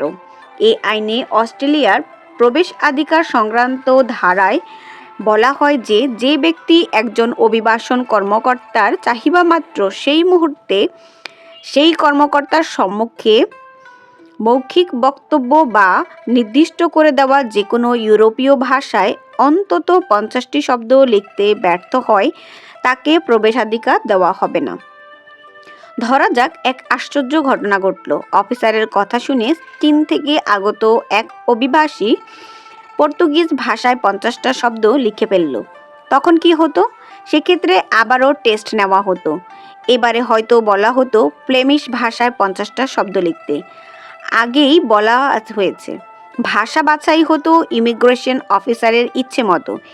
এই অফিসার হয়তো আগে থেকেই প্রার্থীর ব্যাপারে সিদ্ধান্ত নিয়ে রেখেছে। এই টেস্টের উদ্দেশ্য ছিল আগে থেকে নিয়ে রাখা সেই সিদ্ধান্তের একটা দাপ্তরিক সিলমোহর মানা। এই পদ্ধতিতে যাদেরকে অস্ট্রেলিয়ায় অভিবাসন নিতে বাধা দেওয়া হয়েছে তাদের বেশিরভাগই ছিল অশ্বেতাঙ্গ। আবার অনেক সময় এই একই আইনে প্রয়োগ করে অনেক অভিবাসীকে অস্ট্রেলিয়া থেকে বের করেও দেওয়া হয়েছে। বিশেষত সহিংস অপরাধীদের ক্ষেত্রে জেলে ভরে রাখার চেয়ে জাহাজে তুলে বিদায় করে দেওয়াকেই শ্রেয় মনে করা হয়েছে অনেক সময়। একদিকে কর্তৃপক্ষ এই সমস্ত অমানবিক আচরণ করেছে, অপরদিকে নতুন এই কমনওয়েলথের জনপ্রিয় গান হয়ে উঠেছে অ্যাডভান্স অস্ট্রেলিয়া ফেয়ার, অর্থাৎ সাম্যের সঙ্গে এগিয়ে চলা অস্ট্রেলিয়া। এই গানটাই পরবর্তী সময়ে জাতীয় সঙ্গীতে পরিণত হয়। We have boundless plain to share, with courage let us all combine to advance Australia fair. তবে ওই সময়ে রাজনৈতিকভাবে সাধারণ জনগণের মধ্যে সর্বাধিক জনপ্রিয় মতামত ছিল এই অসীম সমভূমি ভাগ দেওয়া হবে শুধুমাত্র শ্বেতাঙ্গদের, ব্রিটিশ হলে সব থেকে ভালো। নতুন এই আইনের মূল লক্ষ্য ছিল চীন, জাপান, ইন্দোনেশিয়া বা ইন্দো প্যাসিফিক প্রতিবেশী দেশগুলো থেকে অভিবাসন ঠেকানো। কারণ তারা বেশি ঢুকলে একদিকে শ্রমিকের মূল্য সস্তা হয়ে যাবে, আরেকদিকে ইউরোপীয়দের তথাকথিত জাতিগত বিশুদ্ধতা নষ্ট হবে। অস্ট্রেলিয়ায় এই শ্বেতাঙ্গবাদী নীতি বজায় ছিল 1970-এর দশক পর্যন্ত। তাদের এশীয় প্রতিবেশীরা বরাবর এই নীতি নিয়ে উষ্মা প্রকাশ করেছে। বিশেষ করে যেসব দেশ ঔপনিবেশিকতায় ছায়া থেকে বেরিয়ে স্বাধীন হয়েছে তারা ছিল এই নীতির ঘোরতর বিরোধী। দ্বিতীয় বিশ্বযুদ্ধের পরবর্তী সময়ে অস্ট্রেলিয়ায় শুরু হয়েছে নতুন এক যুগ। দেশটির তখন প্রয়োজন ছিল প্রচুর সংখ্যক জনশক্তি, ফলে নতুন নীতির প্রণয়ন করা হয়। এই নীতিতে বলা হয় কোনো ব্রিটিশ নাগরিক মাত্র 10 পাউন্ডের বিনিময়ে জাহাজে চেপে অস্ট্রেলিয়া চলে এলেই নতুন জীবন শুরু করতে পারবে। সেই সময় ব্রিটেন থেকে অস্ট্রেলিয়ার ন্যূনতম জাহাজ ভাড়া ছিল 120 পাউন্ড। এই পরিমাণ টাকা তখন অনেক ব্রিটিশ শ্রমজীবীর 6 মাসের আয়। যুদ্ধ পরবর্তী বিধ্বস্ত অর্থনীতির সেই সময়ে শ্রেণী বৈষম্যে জর্জরিত ব্রিটেনের অনেকেই লুপে নেয় অস্ট্রেলিয়ার এই প্রস্তাব। 1947 সাল থেকে 1982 সালের মধ্যে 15 লাখেরও বেশি ব্রিটেন থেকে অস্ট্রেলিয়ার মুখোমুখি হয়েছে। জাহাজে ভরে ভরে তারা এসেছে সৌভাগ্যের সন্ধানে।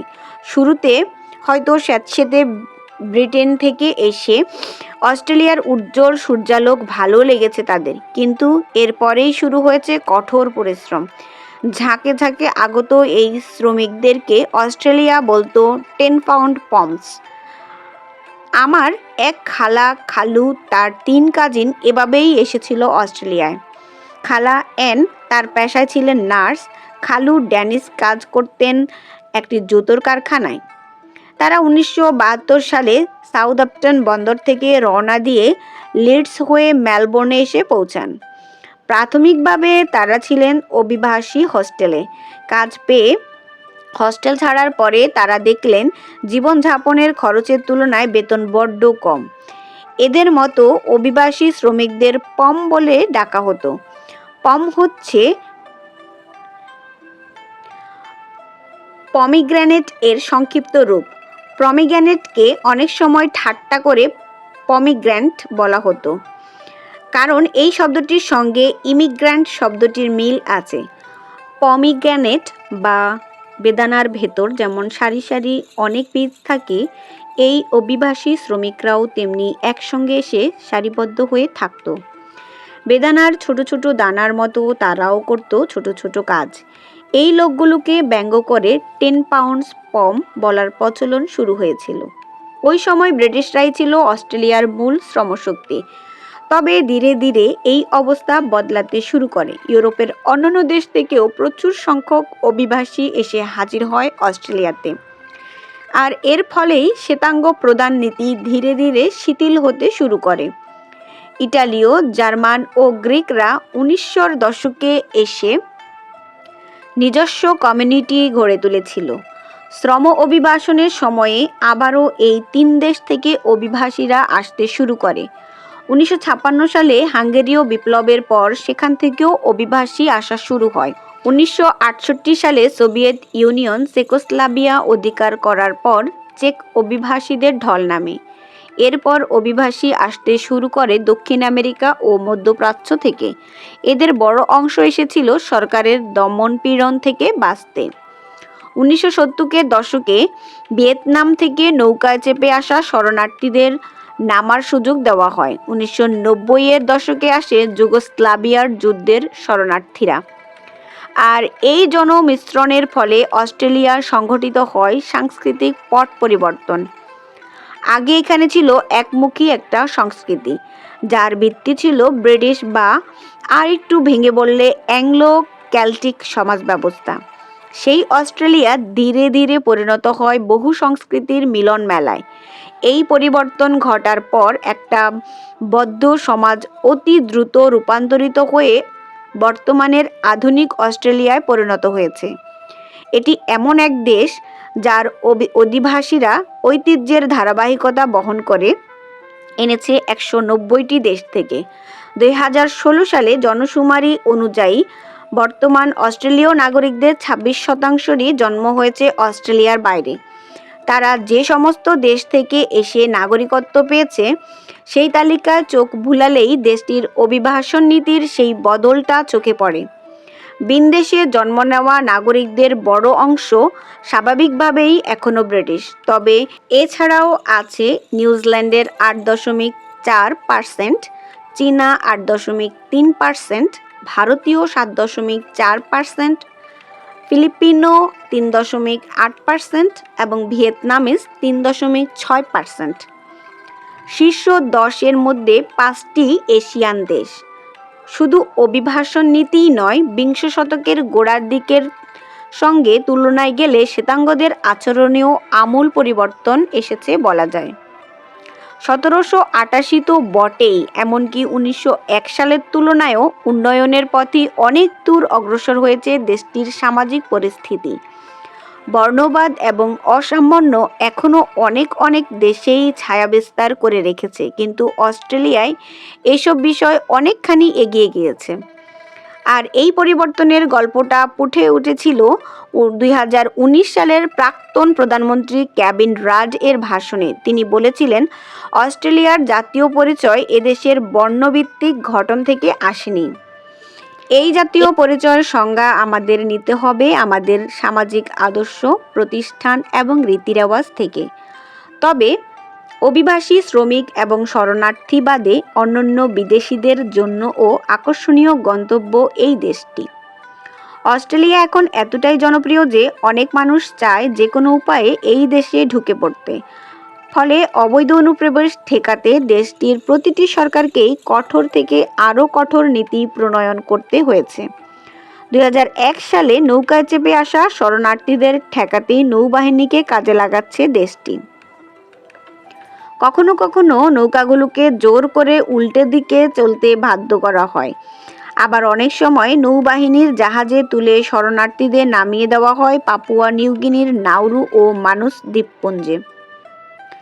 এই নীতি 2008 সালে সাময়িকভাবে স্থগিত করা হলেও 2012 থেকে আবার চালু করা হয়। সে সময় থেকে এখন পর্যন্ত অবৈধ অনুপ্রবেশের দায়ে আটক করা হয়েছে 3000-এরও বেশি মানুষকে।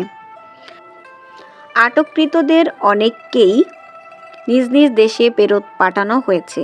কয়েক শত মানুষকে শরণার্থী হিসেবে আশ্রয় দেওয়া হয়েছে মার্কিন যুক্তরাষ্ট্রে। বাকিদের রাখা হয়েছে বিভিন্ন দ্বীপে অবস্থিত আটক কেন্দ্রে। অস্ট্রেলীয়রা এগুলোকে বলে প্রসেসিং সেন্টার। বিভিন্ন প্রসেসিং সেন্টারে থাকা 290 জন শরণার্থী 2020 সালে স্থানীয় সহিংস আক্রমণের শিকার হয়েছিল। মানবাধিকার কর্মীরা বরাবরই অস্ট্রেলিয়ার এই নীতিকে অমানবিক এবং অবৈধ বলে প্রচার করে আসছেন। কিন্তু অস্ট্রেলীয়দের মধ্যে এই নীতি এতটাই জনপ্রিয় যে নির্বাচিত প্রতিনিধিরা নির্বিঘ্নে তা জারি রেখেছেন। আজকাল এমনিতেও নৌকায় চেপে আসা মানুষের সংখ্যা অনেক কম। তবে এখন প্রচুর মানুষ আসছে নতুন উপায়। ক্রমেই বাড়ছে বিমানে চেপে এসে অ্যাসাইলামের আবেদন জানানো মানুষের সংখ্যা। মানুষ এইভাবে অস্ট্রেলিয়ায় আসে কারণ আধুনিক অস্ট্রেলিয়ার বড় অংশই এখনও সম্ভাব্য সৌভাগ্যের দেশ হয়ে আছে। এই তকমাটা জনপ্রিয় হয়েছে 1964 সালে ডোনাল্ড হর্নের লেখা একটি বই থেকে। লেখক তার বইটিকে অনেকটা বিদ্রূপ করেই এই শব্দগুলো লিখেছেন বইয়ের মধ্যে। কিন্তু ইতিবাচকতা সহ নানা কারণে এই শব্দগুলো জনপ্রিয় হয়ে যায়। পৃথিবীর উল্টো পাশে সেই দেশটির বর্তমান পৃথিবীর অন্যতম ধনী রাষ্ট্র। ধনী হয়ে থাকাই এই দেশের ভবিষ্যৎ। এই দেশে রয়েছে প্রাকৃতিক সম্পদের প্রাচুর্য। বহির্বিশ্বের বিক্রয়যোগ্য বেশ কিছু খনিজ সম্পদও আছে এখানে। এই দেশে আছে বিশ্বের মোট ইউরেনিয়াম মজুদের 1/4। এছাড়া রয়েছে বিশ্বের সর্বোচ্চ জিঙ্ক ও সীসার মজুদ। স্বর্ণ এবং টাংস্টেন উৎপাদনেও দেশটি শীর্ষ পর্যায়ে। আছে প্রচুর পরিমাণে রূপার মজুদও। দেশটির পৃথিবীর বৃহত্তম কয়লার শীর্ষ উৎপাদক। তাছাড়া উল, ভেড়ার মাংস, গরুর মাংস, গম, ওয়াইন রপ্তানিতে অস্ট্রেলিয়া পৃথিবীর শীর্ষ স্থানীয় দেশগুলোর অন্যতম। অস্ট্রেলিয়ার নাগরিকরা জানে জীবাশ্ম জ্বালানির কারণেই জলবায়ু পরিবর্তন ঘটছে। বৈশ্বিক উষ্ণতা বৃদ্ধিকেই 2019-20 সালে অস্ট্রেলিয়ায় ঘটে যাওয়া ভয়াবহ দাবানলের কারণ হিসেবে বিবেচনা করা হয়। মূলত অতিরিক্ত তাপমাত্রা বৃদ্ধি এবং পানি সংকটের কারণেই দাবানলের পরিস্থিতি এত ভয়াবহ পর্যায়ে পৌঁছে গিয়েছিল। এই দাবানলে মানুষের মৃত্যুর সংখ্যা ছিল সীমিত, মাত্র কয়েক ডজনের মতো। কিন্তু এই দুর্যোগে মারা যাওয়া নানা প্রজাতির লক্ষ লক্ষ প্রাণী। অস্ট্রেলিয়ায় অন্যতম প্রতীক কোয়ালাও মারা যায় কয়েক হাজার। আগুনের লেলিহান শিখা শহরাঞ্চল পর্যন্ত পৌঁছতে পারেনি, কিন্তু রাজধানী ক্যানবেরার আকাশ ঘন ধোঁয়ায় আচ্ছন্ন ছিল বেশ কিছুদিন। সে সময় ক্যানবেরার বাতাসের গুণমান সাময়িকভাবে বিশ্বের মধ্যে সর্বনিম্নে পৌঁছে যায়। গোটা দেশ জুড়ে তুষারের মতো ঝরে পড়ছিল ছাইয়ের কণা। ছাই ভাসতে ভাসতে এমনকি নিউজিল্যান্ড পর্যন্ত পৌঁছে গিয়েছিল। 2020 সালের 4 জানুয়ারি সিডনি ছিল বিশ্বের সবথেকে উষ্ণ স্থানগুলোর মধ্যে অন্যতম। তাপমাত্রা ছিল 49.9 ডিগ্রি সেলসিয়াস। বুঝতেই পারছেন কি ভয়াবহ ছিল সেই দাবানল। এই ধরনের পরিবেশে আসলে কতজন মানুষের পক্ষে বসবাস করা সম্ভব? বর্তমানে এর উত্তর হলো 25 মিলিয়ন মানুষ। তবে অস্ট্রেলিয়ার ব্যুরো অফ স্ট্যাটিস্টিক্সের ভবিষ্যৎবাণীকে যদি সত্য ধরে নেওয়া হয়, তাহলে 2060 সালের মধ্যে অস্ট্রেলিয়ার জনসংখ্যা 40 মিলিয়ন ছাড়িয়ে যাবে।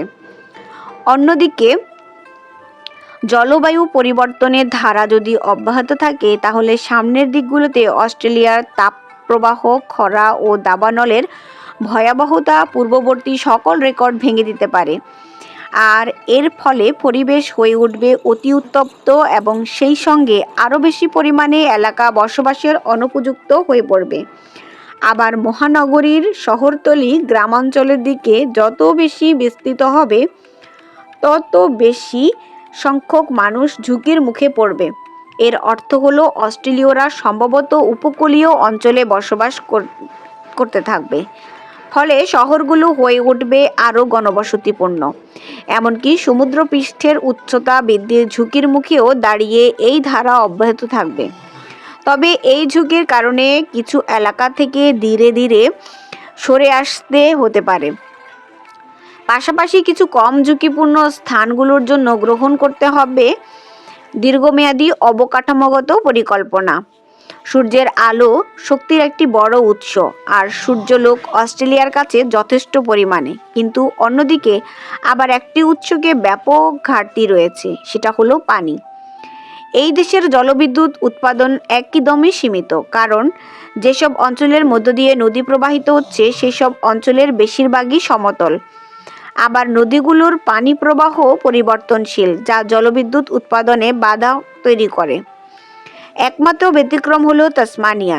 তাসমানিয়ার ভূপ্রকৃতি এবং জলবায়ু জলবিদ্যুৎ শিল্পের বিকাশে সহায়ক ভূমিকা রেখেছে, কিন্তু দেশটি ইতিমধ্যেই পানি সংকটে ভুগছে। ভবিষ্যতে পানি সরবরাহই দেশটির অগ্রাধিকারের তালিকায় শীর্ষ স্থান দখল করবে। এই বিষয়ে টেকসই সমাধানকল্পে দেশটিকে হয়তো খোলামেলা আলোচনা শুরু করতে হবে। বৈশ্বিক উষ্ণায়নের মুখে দাঁড়িয়ে কয়লা নিয়েও একটা টেকসই সমাধানে আসতে হবে হয়তো। দেশটির প্রতিটি রাজ্যেই কয়লা খনি আছে। 69.6 বিলিয়ন অস্ট্রেলিয়ান ডলারের এই শিল্পে কর্মরত আছে 50,000 মানুষ। তাই এই বিষয়ে টেকসই সমাধান খুব একটা সহজ হবে না। অস্ট্রেলিয়ার প্রধানমন্ত্রী নির্বাচিত হওয়ার আগে স্কট মরিসন ছিলেন একজন সাধারণ সংসদ সদস্য। সংসদে কয়লা নিয়ে বিশাল শোরগোল তুলেছিলেন তিনি। সংসদের এক অধিবেশনে বড় এক খণ্ড কয়লা হাতে তিনি সংসদের উদ্দেশ্যে বলেছিলেন, আপনারা ভয় পাবেন না, এটি আপনাদের কোনো ক্ষতি করতে পারবে না, এটি স্রেফ এক টুকরো কয়লা। পরিস্থিতি এতটাই জটিল যে অস্ট্রেলীয় যদি আগামীকালেই তাদের সবগুলো কয়লা খনি বন্ধ করে দেয়, তাতেও বৈশ্বিক দূষণের আহামরি কিছু কমবে না। বিশ্বের সবগুলো দেশ থেকে একযোগে তাদের কার্বন ফুটপ্রিন্ট কমিয়ে না আনলে এই সমস্যার সমাধান হওয়ার কোনো সুযোগ নেই। কিন্তু কয়লা উৎপাদন বন্ধ করে দিলে অস্ট্রেলিয়ার অর্থনীতিতে তার প্রভাব হবে ব্যাপক, কারণ দেশটির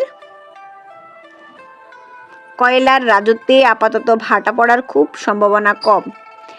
তবে বর্তমানে তারা শক্তির বিকল্প উৎসের সন্ধানে রয়েছে। অর্থনৈতিক প্রেক্ষাপটের বিচারে আধুনিক অস্ট্রেলিয়া তার ভৌগোলিক অবস্থানের সঙ্গে ক্রমেই আরও গভীরভাবে সংযুক্ত হচ্ছে। দেশটির রাজনীতিবিদরা দেশটিকে এশিয়া প্যাসিফিক সম্প্রদায়ের অংশ হিসেবে উল্লেখ করেন, কিন্তু এই অঞ্চলের বাকি দেশগুলো অস্ট্রেলিয়াকে নিজেদের সম্প্রদায়ের অংশ মনে করে কিনা সে ব্যাপারে তারা সাধারণত আলোচনা করতে চান না। পশ্চিমাদের মিত্র এই প্রাক্তন উপনিবেশকে নিকটতম প্রতিবেশীরা বড় শক্তি হিসেবে গণ্য করে বটে, তবে খুব একটা পছন্দ করে না। আর বৃহত্তর অঞ্চলের পরিপ্রেক্ষিতে ধরলে এই দেশটির আঞ্চলিক পরাশক্তিগুলোর অন্যতম, যাকে কখনো মিত্র আবার কখনো শত্রু ভাবা হয়। কৌশলগত কারণে অস্ট্রেলিয়ার মনোযোগ থাকে মূলত উত্তর এবং পূর্ব দিকে। প্রথমে উত্তর দিকের কথা বলা যাক। প্রতিরক্ষার প্রথম স্তর হিসেবে দেশটি নজর রাখে দক্ষিণ চীন সাগরের দিকে। এর পরের ধাপে গুরুত্ব দেওয়া হয় ফিলিপিনো এবং ইন্দোনেশীয় দ্বীপপুঞ্জের প্রতি। আর সবশেষে আসে অস্ট্রেলিয়া এবং পাপুয়া নিউগিনির মধ্যবর্তী সমুদ্র অঞ্চল। পূর্ব দিকে দেশটির মনোযোগের কেন্দ্র হল ফিজি এবং ভানুয়াতুর মতো দক্ষিণ প্রশান্ত মহাসাগরীয় দ্বীপগুলো। দেশটির বেশ কিছু প্রতিরক্ষা সুবিধাও রয়েছে। অস্ট্রেলিয়ায় আগ্রাসন চালানো খুব কঠিন হলেও পুরোপুরি অসম্ভব নয়। আগ্রাসী বাহিনীকে মূলত জল এবং স্থলপথে আক্রমণ চালাতে হবে। দেশটির পূর্ব ও উত্তর দিকে ছড়িয়ে থাকা দ্বীপগুলোর কারণে সম্ভাব্য আক্রমণের পথ খুবই সংকীর্ণ। এই বিষয়টি প্রতিরক্ষার জন্য সুবিধাজনক। এমনকি শত্রু বাহিনী অস্ট্রেলিয়ায় নামতে পারলেও পুরো মহাদেশ দখল করা তাদের জন্য প্রায় অসম্ভব হয়ে পড়বে। সুতরাং গুরুত্বপূর্ণ শহর ও অবকাঠামো প্রতিরক্ষার জন্য অস্ট্রেলীয়রা গড়ে তুলবে প্রবল প্রতিরোধ। ধরা যাক শত্রুপক্ষ নর্দার্ন টেরিটরিতে অবতরণ করলো। সেখান থেকে সিডনির দূরত্ব 3,200 কিলোমিটার। এই দীর্ঘ পথ পাড়ি দেওয়ার জন্য যথেষ্ট কঠিন কাজ। আর এত দীর্ঘ সাপ্লাই লাইন রক্ষণাবেক্ষণ করা দুঃস্বপ্নের মতো ব্যাপার। তবে এর পরেও অবরোধের ঝুঁকি থেকেই যায়। দেশটির বেশিরভাগ আমদানি রপ্তানি প্রবাহিত হয় উত্তরের কিছু সংকীর্ণ জলপথের মধ্য দিয়ে। এর মধ্যে অন্যতম হল মালাক্কা সুন্দা লম্বক প্রণালী। সংঘাতের সময় এসব প্রণালী সহজেই বন্ধ করে দেওয়া সম্ভব। মালাক্কা প্রণালী হলো এই প্রশান্ত মহাসাগর থেকে ভারত মহাসাগরে যাওয়ার সবথেকে সংক্ষিপ্ত পথ। প্রতি বছর এই জলপথ দিয়ে প্রায় 80,000 জাহাজ চলাচল করে। বিশ্বের প্রায় 1/3 বাণিজ্যিক পণ্যই এই পথ দিয়ে পরিবহন করা হয়। উত্তর ও পূর্ব এশিয়াগামী তেলের 80% যায় এই পথ দিয়ে।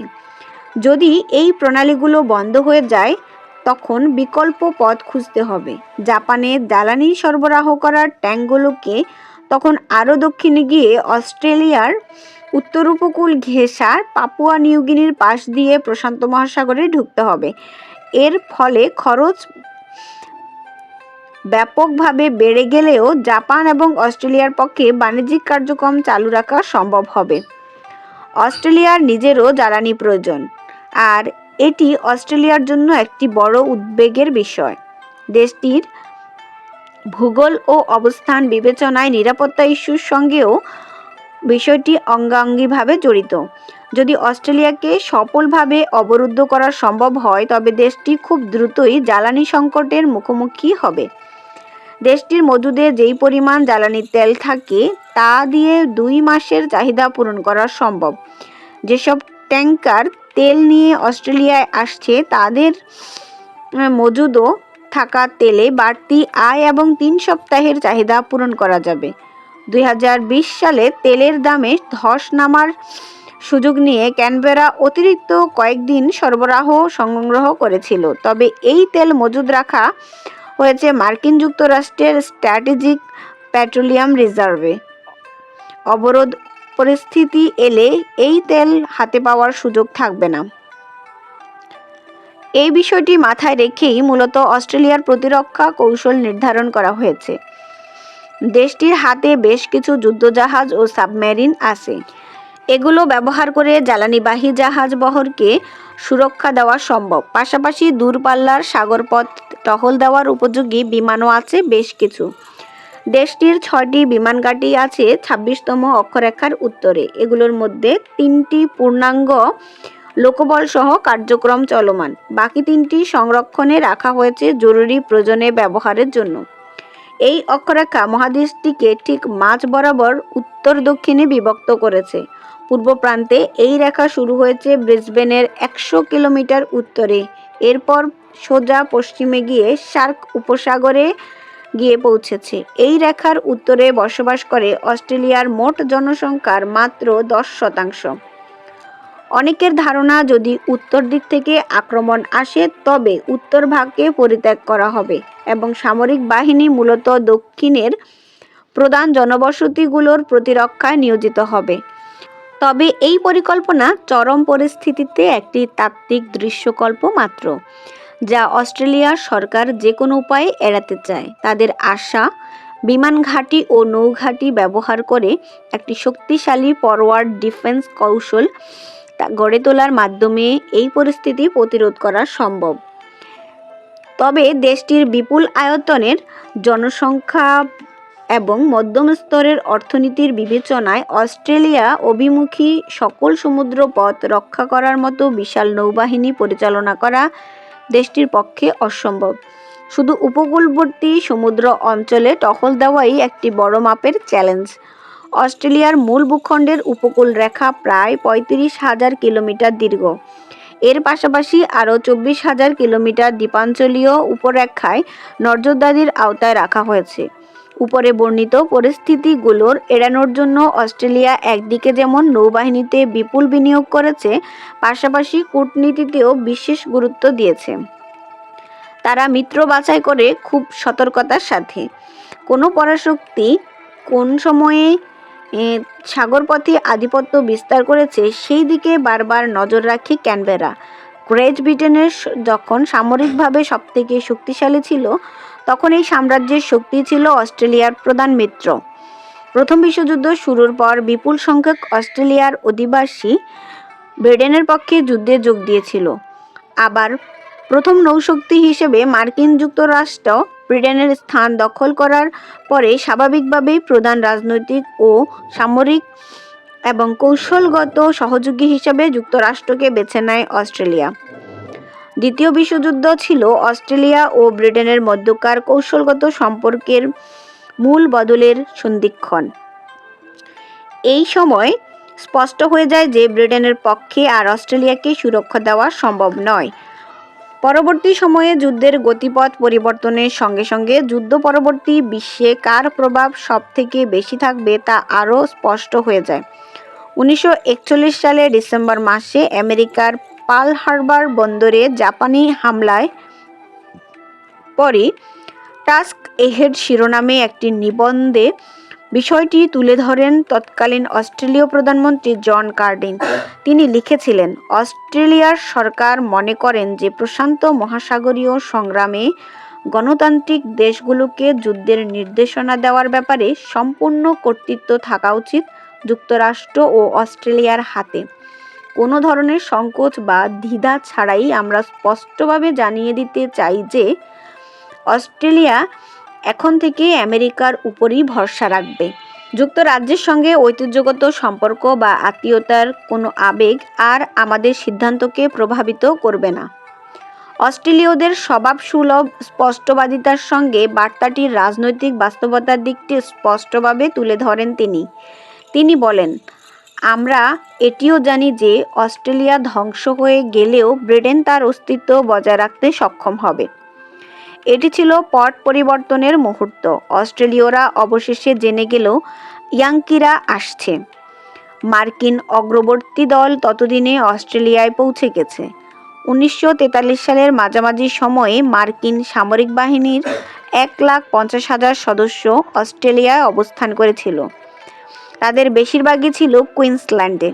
মিত্রপক্ষের দক্ষিণ পশ্চিম প্রশান্ত মহাসাগরীয় রণক্ষেত্রের সেনাপতি জেনারেল ডগলাস ম্যাকার্থার সেখানেই তার সদর দপ্তর স্থাপন করলেন। সিডনি ও পার্থে নোঙ্গর ফেলেছিলেন মার্কিন নৌবাহিনীর রণতরী বহর। এই সময় থেকেই মেড ইন আমেরিকা ধীরে ধীরে অস্ট্রেলিয়ার সংস্কৃতিতে জায়গা করে নেয়। রক্ষণশীল ব্রিটিশ পণ্যের জায়গা দখল করতে শুরু করে কোকাকোলা, হ্যামবার্গার, পিৎজা, হটডগ, হলিউডের সিনেমা সহ নানা রকমের মার্কিন ভোগপণ্য। অস্ট্রেলিয়ার মাটিতেও যুদ্ধ পৌঁছে যায় একসময়। ডারউইন বন্দর ছিল মিত্রপক্ষের অন্যতম নৌঘাঁটি।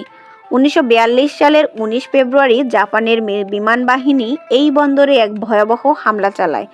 10 সপ্তাহ আগে পার্ল হারবারে হামলা চালাতে জাপান যে বিমানবাহী রণতরী বহর ব্যবহার করেছিল, এই হামলার জন্য সেই একই নৌবহর ব্যবহার করেছিল তারা। জানুয়ারি মাসে নিউ গিনি দ্বীপে আগ্রাসন চালায় জাপান। বর্তমান এই দ্বীপের একটা অংশ ইন্দোনেশিয়ার দখলে, আর বাকি অংশ পাপুয়া নিউ গিনি নামে পরিচিত। খুব দ্রুতই তারা পৃথিবীর দ্বিতীয় বৃহত্তম এই দ্বীপের উত্তর অংশ দখল করে নেয়। দ্বীপটির অবস্থান অস্ট্রেলিয়ার ঠিক উত্তরে। দ্বীপটি পুরোপুরি জাপানের নিয়ন্ত্রণে চলে গেলে সেখান থেকে সহজেই অস্ট্রেলিয়ার পুরো দস্তুর আক্রমণ চালানো যেত, বা অস্ট্রেলিয়াকে চারদিক থেকে অবরুদ্ধ করে ফেলা সম্ভব হতো। তবে জাপানের সেই পরিকল্পনাকে নস্যাৎ করে দেয় কোরাল সাগরের লড়াই। এই লড়াইয়ের পরাজয়ের ফলে পোর্ট মোরসবিতে, বর্তমান পাপুয়া নিউ গিনির রাজধানীতে, জাপানের উভচর অভিযান ব্যর্থ হয়। জাপানের এই পরিকল্পনাকে পরে তাদেরই বিরুদ্ধে কাজে লাগানো হয়েছিল। নিউ গিনি পরিণত হয়েছিল মার্কিন সেনাধ্যক্ষ ডগলাস ম্যাকার্থারের জাপান বিরোধী অভিযানের মূল ঘাঁটিতে। এখান থেকেই ফিলিপাইন পুনরুদ্ধার অভিযান পরিচালিত হয়, যা পরবর্তীতে জাপান পরাজয়ের পথ সুগম করে। সেই সময় থেকে অস্ট্রেলিয়া ও যুক্তরাষ্ট্রের মধ্যকার সম্পর্ক অনেকটাই ব্রিটিশদের সঙ্গে অস্ট্রেলিয়ার পুরনো সম্পর্কের মতো হয়ে উঠেছে। অস্ট্রেলিয়ার সামরিক বাহিনীর কিছু অংশ, বিশেষ করে স্পেশাল ফোর্স মার্কিনীদের বিভিন্ন সামরিক অভিযানে অংশগ্রহণ করে, এবং তার বিপরীতে মার্কিন নৌবাহিনীর আন্তর্জাতিক সমুদ্রপথ নিরাপদ রাখে এবং অস্ট্রেলিয়ার মাথার ওপরে পারমাণবিক সুরক্ষার ছাতা ধরে রাখে। সামরিক সহযোগিতার অংশ হিসেবে কোরিয়া যুদ্ধ 1950 থেকে 53, ভিয়েতনাম যুদ্ধ 1955 থেকে 75, প্রথম উপসাগরীয় যুদ্ধ 1990 থেকে 91 এবং ইরাক আগ্রাসনে সেনা পাঠিয়েছিল অস্ট্রেলিয়া। অন্যদিকে বিশ্বের অন্যতম সামুদ্রিক শক্তি হিসেবে আমেরিকার সকল সাগরপথে নিজেদের নিয়ন্ত্রণে রাখতে দৃঢ় প্রতিজ্ঞ। এরই অংশ হিসেবে অস্ট্রেলিয়ার ডারউইনে একটি প্রধান সামরিক ঘাঁটি স্থাপন করেছে তারা। সেখানে মোতায়েন করা হয়েছে 2500 মার্কিন মেরিন সেনা। এই সংখ্যাটি হয়তো চীনকে আতঙ্কিত করার তুলনায় যথেষ্ট নয়, তবে এর মাধ্যমে বার্তা দেওয়া হচ্ছে যে আমেরিকা এখানে আছে, প্রয়োজনে তারা অস্ট্রেলিয়াকে রক্ষা করবে। তবে এই প্রতিশ্রুতি কতদিন বজায় থাকবে সেটাই এখন দেখার বিষয়। এখানে আসলে অস্ট্রেলিয়া পড়েছে উভয় সংকটে। চীনের উত্থানের সঙ্গে সঙ্গে পশ্চিম প্রশান্ত মহাসাগরীয় অঞ্চলে যুক্তরাষ্ট্রকে নতুন করে কৌশলগত সিদ্ধান্ত নিতে হচ্ছে। ওয়াশিংটনের সামনে বর্তমানে কয়েকটি পথ খোলা আছে। প্রথম পথটি হলো চীনের সম্প্রসারণ প্রতিরোধ করা, অর্থাৎ বেইজিং যেসব অঞ্চলকে নিজেদের বাড়ির উঠোন বলে মনে করে সেসব অঞ্চলে তাদের পূর্ণ নিয়ন্ত্রণ নিতে বাধা দিতে পারে ওয়াশিংটন। দ্বিতীয় পথটি হলো চীনের সঙ্গে সমঝোতা ভিত্তিতে আঞ্চলিক প্রভাব বলয় তৈরি করা। এক্ষেত্রে উভয় পক্ষকে নিজের সামরিক শক্তি বজায় রাখতে হবে। আর তৃতীয় পথটি হলো চীনের সঙ্গে কোনো ঝামেলায় না গিয়ে দীর্ঘমেয়াদে ধীরে ধীরে পিছু হটে সামরিক শক্তিকে একেবারে ক্যালিফোর্নিয়ায় ফিরিয়ে নিয়ে যাওয়া। চীনের উপকূল এবং আমেরিকার ক্যালিফোর্নিয়া উপকূলের মাঝে রয়েছে 11,000 কিলোমিটার বিস্তৃত মহাসাগর। মার্কিন সামরিক ও কূটনৈতিক কর্মকর্তারা নিয়মিত আশ্বস্ত করে থাকেন যে অস্ট্রেলিয়ার সঙ্গে যুক্তরাষ্ট্রের জোট শক্ত ভিতের উপর দাঁড়িয়ে আছে। প্রেসিডেন্ট ট্রাম্পের শাসনামলে অস্ট্রেলিয়া বেশ খানিকটা উদ্বিগ্ন হয়ে পড়েছিল, কারণ অনেক ক্ষেত্রেই দেখা গেছে দীর্ঘদিনের গণতান্ত্রিক মিত্রদের তুলনায় উত্তর কোরিয়ার মতো কর্তৃত্বপরায়ণ স্বৈরশাসনের প্রতি পক্ষপাতিত্বের ইঙ্গিত দিয়েছিলেন তিনি। তবে প্রেসিডেন্ট বদল হওয়ার পর আমেরিকার অবস্থানে খানিকটা পরিবর্তন আসে। 2020 সালের নভেম্বর মাসে জো বাইডেন প্রেসিডেন্ট নির্বাচিত হন। এর এক মাসের মাথায় মার্কিন নৌবাহিনী, মেরিন কর্পস এবং কোস্টাল গার্ডের প্রধানরা একটি সতর্কবার্তা দেন। এই সতর্কবার্তায় বলা হয় যে যুক্তরাষ্ট্র ও তার মিত্রদের জন্য অন্য কোনো শক্তির তুলনায় বড় ও দীর্ঘমেয়াদী হুমকি হচ্ছে চীন। অস্ট্রেলিয়ার দুশ্চিন্তা আরও বাড়ে 2020 সালের শুরুর দিকে। সেই সময় পাপুয়া নিউ গিনির দারু দ্বীপে বিশাল এক ফিশারি কমপ্লেক্স নির্মাণের চুক্তি আসে চীন থেকে। অস্ট্রেলিয়ার মূল ভূখণ্ড থেকে এই দ্বীপটির দূরত্ব 200 কিলোমিটার। হতে পারে এই ফিশারি কমপ্লেক্সের নির্মাণের উদ্দেশ্যেই শুধু বাণিজ্যিক কার্যক্রম পরিচালনা করা। আবার এমনও হতে পারে এই বন্দর থেকে আসলে চীনা রণতরীর জন্য একটি ঘাঁটি হিসেবে ব্যবহার করবে তারা।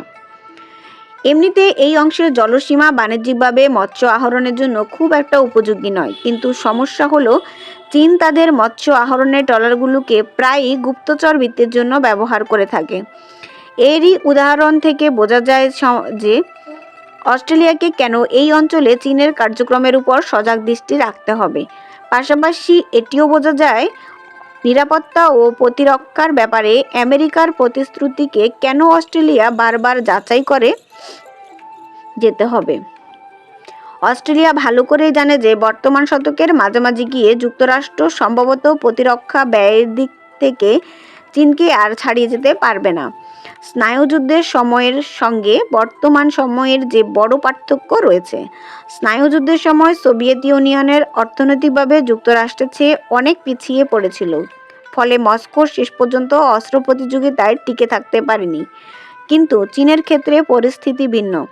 চীন একটি উদীয়মান শক্তি। খুব সম্ভবত বর্তমান শতকের মাঝামাঝি গিয়ে চীনের জিডিপি মার্কিন জিডিপিকে ছাড়িয়ে যাবে। এই পরিস্থিতি তার আগেও চলে আসতে পারে।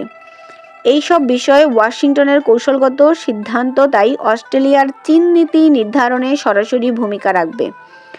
অনেকেই মনে করেন অস্ট্রেলিয়া ও চীনের অবস্থান খুব কাছাকাছি, কিন্তু এটি একটি ভৌগোলিক বিভ্রান্তি। এরকম ভাবনার পেছনে মূলত দুটি কারণ আছে। পূর্ব, পশ্চিম বা দক্ষিণের অন্যান্য ভূখণ্ডের চেয়ে অস্ট্রেলিয়া এতটাই দূরে অবস্থিত যে মানচিত্রের উত্তর দিকে তাকালে আমরা চীনকে দেখতে পাই। ফলে মানসিকভাবে আমাদের কাছে দেশটিকে খুব কাছাকাছি মনে হয়। আর দ্বিতীয় কারণ হলো মার্কেটের ম্যাপ নামে পরিচিত আমাদের সচরাচর ব্যবহার করা ধ্রুপদী মানচিত্র। এই মানচিত্র পৃথিবীর বাঁকানো পৃষ্ঠকে সমতল হিসেবে উপস্থাপন করা হয়, ফলে দূরত্বের ধারণা বিকৃত হয়ে যায়। বিভিন্ন অঞ্চলের অবস্থান নিয়ে আমাদের ধারণাকে মার্কেটার আসলে কতটা প্রভাবিত করে তা বুঝতে চাইলে ওয়াটারম্যান মানচিত্র দেখা যেতে পারে। ওয়াটারম্যান মানচিত্র বুঝতে একটু সময় লাগলেও এই মানচিত্র আমাদেরকে এক ভিন্ন দৃষ্টিভঙ্গি দেয়। চীন ভৌগোলিকভাবে পোল্যান্ডের যতটুকু কাছাকাছি তা সাধারণত আমরা ঠিকভাবে আন্দাজ করি না।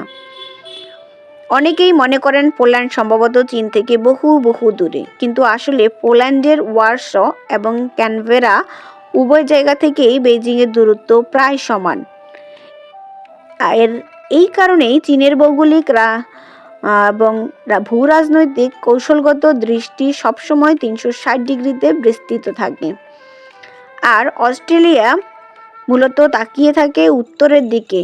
সহজ কথায় বলতে গেলে অস্ট্রেলিয়ার তুলনায় চীনের কাছে অনেক বেশি বিকল্প আছে। চীনকে নিয়ে ভাবতে গেলে অস্ট্রেলিয়াকে সবসময় একটি জটিল ভারসাম্য মাথায় রাখতে হয়। এই ভাবনার মধ্যে জড়িত অতি গুরুত্বপূর্ণ 3টি বিষয় হলো অর্থনৈতিক স্বার্থ, প্রতিরক্ষা কৌশল এবং কূটনীতি। চীন এখন পর্যন্ত অস্ট্রেলিয়ার সবথেকে বড় বাণিজ্যিক অংশীদার। অবশ্য এই দুই দেশের মধ্যে কূটনৈতিক সম্পর্কের ওঠানামার সঙ্গে তাল রেখে বিনিয়োগের মাত্রায়ও অনেক সময় তারতম্য ঘটে। সাম্প্রতিক সময়ে চীন থেকে প্রতি বছর 1.4 মিলিয়ন পর্যটক অস্ট্রেলিয়া ঘুরতে আসে। অস্ট্রেলিয়ায় পড়তে আসা বিদেশি শিক্ষার্থীদের 1/3 আসে চীন থেকে। অস্ট্রেলিয়া থেকে রপ্তানি করা মোট কৃষি পণ্যের 1/3 যায় চীনে। রপ্তানিকৃত গরুর মাংসের 18% এবং বার্লির 50%-এর ক্রেতা চীন। এছাড়াও অস্ট্রেলিয়ার উৎপাদিত লৌহ আকরিক, গ্যাস, কয়লা এবং স্বর্ণের অন্যতম ক্রেতা হলো চীন। কিন্তু চীনের আঞ্চলিক সম্প্রসারণের প্রচেষ্টা ও প্রভাব বিস্তারের নীতি সর্বক্ষেত্রে অস্ট্রেলিয়ার স্বার্থের সঙ্গে সামঞ্জস্যপূর্ণ নয়। দক্ষিণ চীন সাগরে প্রভাব বাড়ানোর চেষ্টা করছে চীন। একদিকে আন্তর্জাতিক জলপথ ও মুক্ত বাণিজ্যের জন্য এই সাগর একটি গুরুত্বপূর্ণ অঞ্চল। অস্ট্রেলিয়া চায় মুক্ত ও স্বাধীন নৌ চলাচল নিশ্চিত করতে, কিন্তু চীনের সামরিক উপস্থিতি ও আঞ্চলিক দাবিগুলো এক্ষেত্রে সরাসরি চ্যালেঞ্জ সৃষ্টি করেছে। ফলে অস্ট্রেলিয়াকে একদিকে চীনের সঙ্গে বাণিজ্যিক সম্পর্ক বজায় রাখতে হয়, অন্যদিকে কৌশলগতভাবে আত্মরক্ষাও করতে হয়। চীনের উপকূলবর্তী ভূ-রাজনৈতিক অঞ্চল অত্যন্ত জটিল এক অবস্থানে দাঁড়িয়ে। দক্ষিণ চীন সাগরের 80%-এরও বেশি অঞ্চলের ওপর ঐতিহাসিক এবং ভৌগোলিক দাবি করে আসছে চীন। তবে মানচিত্রের দিকে লক্ষ্য করলেই বোঝা যায় যে চীনের এই দাবির ন্যায্যতা আসলে খুবই কম। চীনের এই দাবিকে ভিয়েতনাম, ফিলিপাইন, তাইওয়ান, মালয়েশিয়া এবং ব্রুনেই বরাবরই চ্যালেঞ্জ জানিয়ে আসছে। এই দেশগুলোর নিজস্ব ভূগোল ও ইতিহাসের পরিপ্রেক্ষিতে এই অঞ্চল তাদের মালিকানার অংশ হিসেবে অধিকাংশই চীনের দাবির সাথে ওভারল্যাপ করে। তবে এই দেশগুলোর দাবিকে কোনো রকম পাত্তা না দিয়ে দক্ষিণ চীন সাগরের বেশ কিছু প্রবাল প্রাচীর ও পাথরের স্তূপে কংক্রিট ঢেলে কৃত্রিম দ্বীপ তৈরি করেছে চীন। এইসব কৃত্রিম দ্বীপের সংখ্যা ক্রমেই বেড়ে চলছে। এগুলোর মধ্যে কোনোটি চীনের মূল ভূখণ্ড থেকে 1600 কিলোমিটারও বেশি দূরে অবস্থিত। এই দ্বীপগুলোতে তারা রানওয়ে তৈরি করছে, স্থাপন করছে রাডার এবং শক্তিশালী ক্ষেপণাস্ত্র প্রতিরক্ষা ব্যবস্থা। এই সমস্ত স্থাপনা এই অঞ্চলে চীনের সামরিক উপস্থিতিকে আরও শক্তিশালী করছে, যার ফলে প্রতিবেশী দেশগুলোর উদ্বেগ ক্রমেই বৃদ্ধি পাচ্ছে। চীনের এই আগ্রাসী সামরিক কার্যক্রম থেকে দেশটির একটি দীর্ঘমেয়াদী কৌশলগত লক্ষ্যের ইঙ্গিত পাওয়া যায়। এটাকে বলা হয় এরিয়া ডিনায়াল ক্যাপাবিলিটি। এর উদ্দেশ্য হলো শত্রুপক্ষকে একটা নির্দিষ্ট ভৌগোলিক অঞ্চলের মধ্যে প্রবেশ করতে না দেওয়া, অবস্থান করতে না দেওয়া এবং কিছু কিছু ক্ষেত্রে ওই নির্দিষ্ট অঞ্চল অতিক্রম করতে না দেওয়া। সাম্প্রতিক সময়ে চীন এমন সব অস্ত্র ও প্রতিরক্ষা ব্যবস্থা তৈরি করেছে যা ব্যবহার করে যুদ্ধকালীন পরিস্থিতিতে মার্কিন যুক্তরাষ্ট্র বা অন্য কোনো শক্তিকে দক্ষিণ ও পূর্ব চীন সাগর থেকে ঠেলে সরিয়ে দেওয়া সম্ভব। শুধু তাই নয়, চীন চাইছে শত্রুপক্ষকে ফার্স্ট আইল্যান্ড চেইনের অপর পাশে আটকে রাখতে। মালার মতো ছড়ানো এই দ্বীপগুলো জাপান থেকে ফিলিপাইন পর্যন্ত বিস্তৃত। অস্ট্রেলিয়ার আশঙ্কা হলো চীন তাদের এই এরিয়া ডিনায়াল ক্যাপাবিলিটি পরিকল্পনাকে এশিয়া, ইন্দোনেশিয়া এবং ফিলিপাইনের দক্ষিণাঞ্চল পর্যন্ত বিস্তৃত করতে পারে। সেক্ষেত্রে এমনকি বান্ডা সাগর বা পাপুয়া নিউগিনির উপকূলীয় অঞ্চলও চীনের সামরিক কৌশলের আওতায় চলে আসবে। এই সম্ভাবনা নিয়ে অস্ট্রেলিয়া গভীরভাবে উদ্বিগ্ন। কেননা দ্বিতীয় বিশ্বযুদ্ধের সময় জাপান নিউগিনি দখল করার ঘটনা অস্ট্রেলিয়ার স্মৃতিতে এখনও জ্বলজ্বল করছে। সাম্প্রতিক সময়ে ইন্দোনেশিয়া ইসলামী উগ্রপন্থার ক্ষীণ উত্থান নিয়েও অবশ্য অস্ট্রেলিয়ার উদ্বেগ আছে, কিন্তু ইন্দোনেশিয়ার উগ্রপন্থার ঝুঁকির চেয়ে চীনের দক্ষিণমুখী সম্প্রসারণের নীতি নিয়েই অস্ট্রেলীয় সামরিক কৌশলবিদেরা বেশি উদ্বিগ্ন। চীনের সম্প্রসারণ প্রতিহত করতে অস্ট্রেলিয়ার অন্যতম কৌশল হতে পারে নিজের সামরিক বাহিনীকে দ্রুত মোতায়েন করার সক্ষমতা বৃদ্ধি করা। কিন্তু এজন্য সর্বাধিক সামরিক শক্তি কোথায় মোতায়েন করা যেতে পারে? নর্দার্ন টেরিটরিতে প্রধান ঘাঁটি স্থাপন করলে প্রয়োজনে সেখান থেকে আরও উত্তরে যেতে যখন হবে, তখন সামরিক বাহিনীকে বেশ কয়েকটি চোক পয়েন্ট, অর্থাৎ যেখানে পথ সংকীর্ণ হয়ে এসেছে এমন পয়েন্ট পার হতে হবে। সেক্ষেত্রে হয়তো দেখা যাবে চোক পয়েন্টের অপর দিকে শত্রুপক্ষ ওঁত পেতে আছে। আবার দক্ষিণ দিকে ঘাঁটি রাখলে সেনাবাহিনীকে দেশব্যাপী মোতায়েন করতে অনেক সময় বেশি লেগে যাবে। অবশ্য এক্ষেত্রে তারা উন্মুক্ত সাগরপথ ব্যবহারের সুযোগ পাবে। চীনের এই দক্ষিণমুখী সম্প্রসারণ যদি আঞ্চলিক সার্বভৌমত্বের সীমা লঙ্ঘন করে, তবে সেই বিরোধ আন্তর্জাতিক আইনের আওতায় পড়ে যাবে। এই সীমা কোথায় গিয়ে শেষ হবে তার নির্ধারণের দায়িত্ব আন্তর্জাতিক আইন বিশেষজ্ঞদের উপর। তবে এটা নিশ্চিতভাবে ধরে নেওয়া যায় যে এই সীমা হবে কোরাল সাগরের উত্তর পর্যন্ত। কোরাল সাগরে বৈধভাবে ভূখণ্ডগত দাবি জানানোর কোনো সুযোগ নেই চীনের। এই অঞ্চলে কৃত্রিম দ্বীপ বা সামরিক স্থাপনা নির্মাণেরও সুযোগ নেই, কারণ তা সরাসরি সংঘাতের সৃষ্টি করতে পারে। তবে অর্থনৈতিক শক্তি ব্যবহার করে দক্ষিণ প্রান্তে দক্ষিণ মহাসাগরে প্রভাব বিস্তারের চেষ্টা করতে পারে তারা। কিন্তু এখানে এসেই চীন এই অঞ্চলের একমাত্র শক্তি অস্ট্রেলিয়ার প্রতিরোধের মুখে পড়বে। দক্ষিণ চীন সাগরে আধিপত্য বিস্তার থেকে চীনকে ঠেকানো অস্ট্রেলিয়ার পক্ষে সম্ভব নয়। তবে দক্ষিণ প্রশান্ত মহাসাগরে যেন বেইজিংয়ের প্রভাব সীমিত রাখা যায় তা নিশ্চিত করতে সচেষ্ট করেছে ক্যানবেরা। লড়াই এর মধ্যে শুরু হয়ে গেছে। প্রশান্ত মহাসাগরীয় অঞ্চলে অস্ট্রেলিয়া ও চীনের মধ্যকার কৌশলগত প্রতিযোগিতা ক্রমেই তীব্র হয়ে উঠেছে। ঐতিহাসিকভাবে অস্ট্রেলিয়াই ছিল এই অঞ্চলের সবচেয়ে বড় সহায়তা প্রদানকারী দেশ। তবে সাম্প্রতিক বছরগুলোতে চীনও বহু অর্থ সহায়তা এবং ঋণ এবং বিনিয়োগ নিয়ে এসেছে এই অঞ্চলে। কোভিড-19 ভাইরাস সংক্রমণের সময় চীনই সর্বপ্রথম সহায়তা নিয়ে এসেছে এই অঞ্চলে। 2020 সালের এপ্রিল মাসে রয়্যাল অস্ট্রেলিয়ান এয়ারফোর্সের একটি সহায়তা বাহিনীর বিমান যখন ভানুয়াতুর পোর্ট ভিলা বন্দরে অবতরণ করতে যাচ্ছিল, তখন তারা দেখতে পায় চীনের একটি বিমান আগে থেকেই রানওয়েতে অবস্থান করছে। চীনের বিমানটি কোভিড-19 সংক্রান্ত চিকিৎসা সরঞ্জাম এবং ব্যক্তিগত সুরক্ষার সামগ্রী পিপিই নিয়ে এসেছিল। অস্ট্রেলিয়ার বিমানটিকে অবতরণের অনুমতি দেওয়া হলেও শেষ পর্যন্ত সেটি অবতরণ না করে উল্টো দিকে 2000 কিলোমিটার পাড়ি দিয়ে দেশে ফিরে যায়। বিমান অবতরণ করানো নিরাপদ ছিল কিনা তা নিয়ে বহু বিতর্ক থাকলেও একটা ব্যাপার নিশ্চিত যে চীন আগেই সেখানে উপস্থিত হয়েছিল। কিন্তু চীনের এখানে লাভ কোথায়? লাভ হলো প্রভাব বিস্তার মানেই প্রবেশাধিকার পাওয়ার সুযোগ। চীনের চাওয়া এখানে অনেক। দক্ষিণ প্রশান্ত মহাসাগরের অঞ্চলে মৎস্য আহরণের এলাকায় প্রবেশাধিকার, নিজেদের বাণিজ্যিক ও সামরিক জাহাজগুলোর জন্য বন্দর সুবিধা, সাগরতলের খনিজ সম্পদ আহরণের সুযোগ এবং জাতিসংঘ ও আন্তর্জাতিক সংস্থায় ভোটের ক্ষেত্রে সমর্থন লাভ।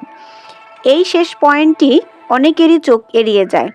চীন এর আগেও আফ্রিকার অনেক দেশকে কূটনৈতিকভাবে নিজেদের পক্ষে টেনেছে, তাইওয়ানকে স্বীকৃতি না দেওয়ার জন্য চাপ সৃষ্টি করেছে। প্রশান্ত মহাসাগরের দেশগুলোর ক্ষেত্রেও বর্তমানে তারা একই কৌশল প্রয়োগ করছে। 2019 সালে আমেরিকা ও অস্ট্রেলিয়ার তীব্র কূটনৈতিক প্রচেষ্টা সত্ত্বেও প্রশান্ত মহাসাগরীয় দেশ কিরিবাতি ও সলোমন আইল্যান্ডস তাইওয়ানের সঙ্গে কূটনৈতিক সম্পর্ক ছিন্ন করে চীনের সঙ্গে সম্পর্ক স্থাপন করেছিল।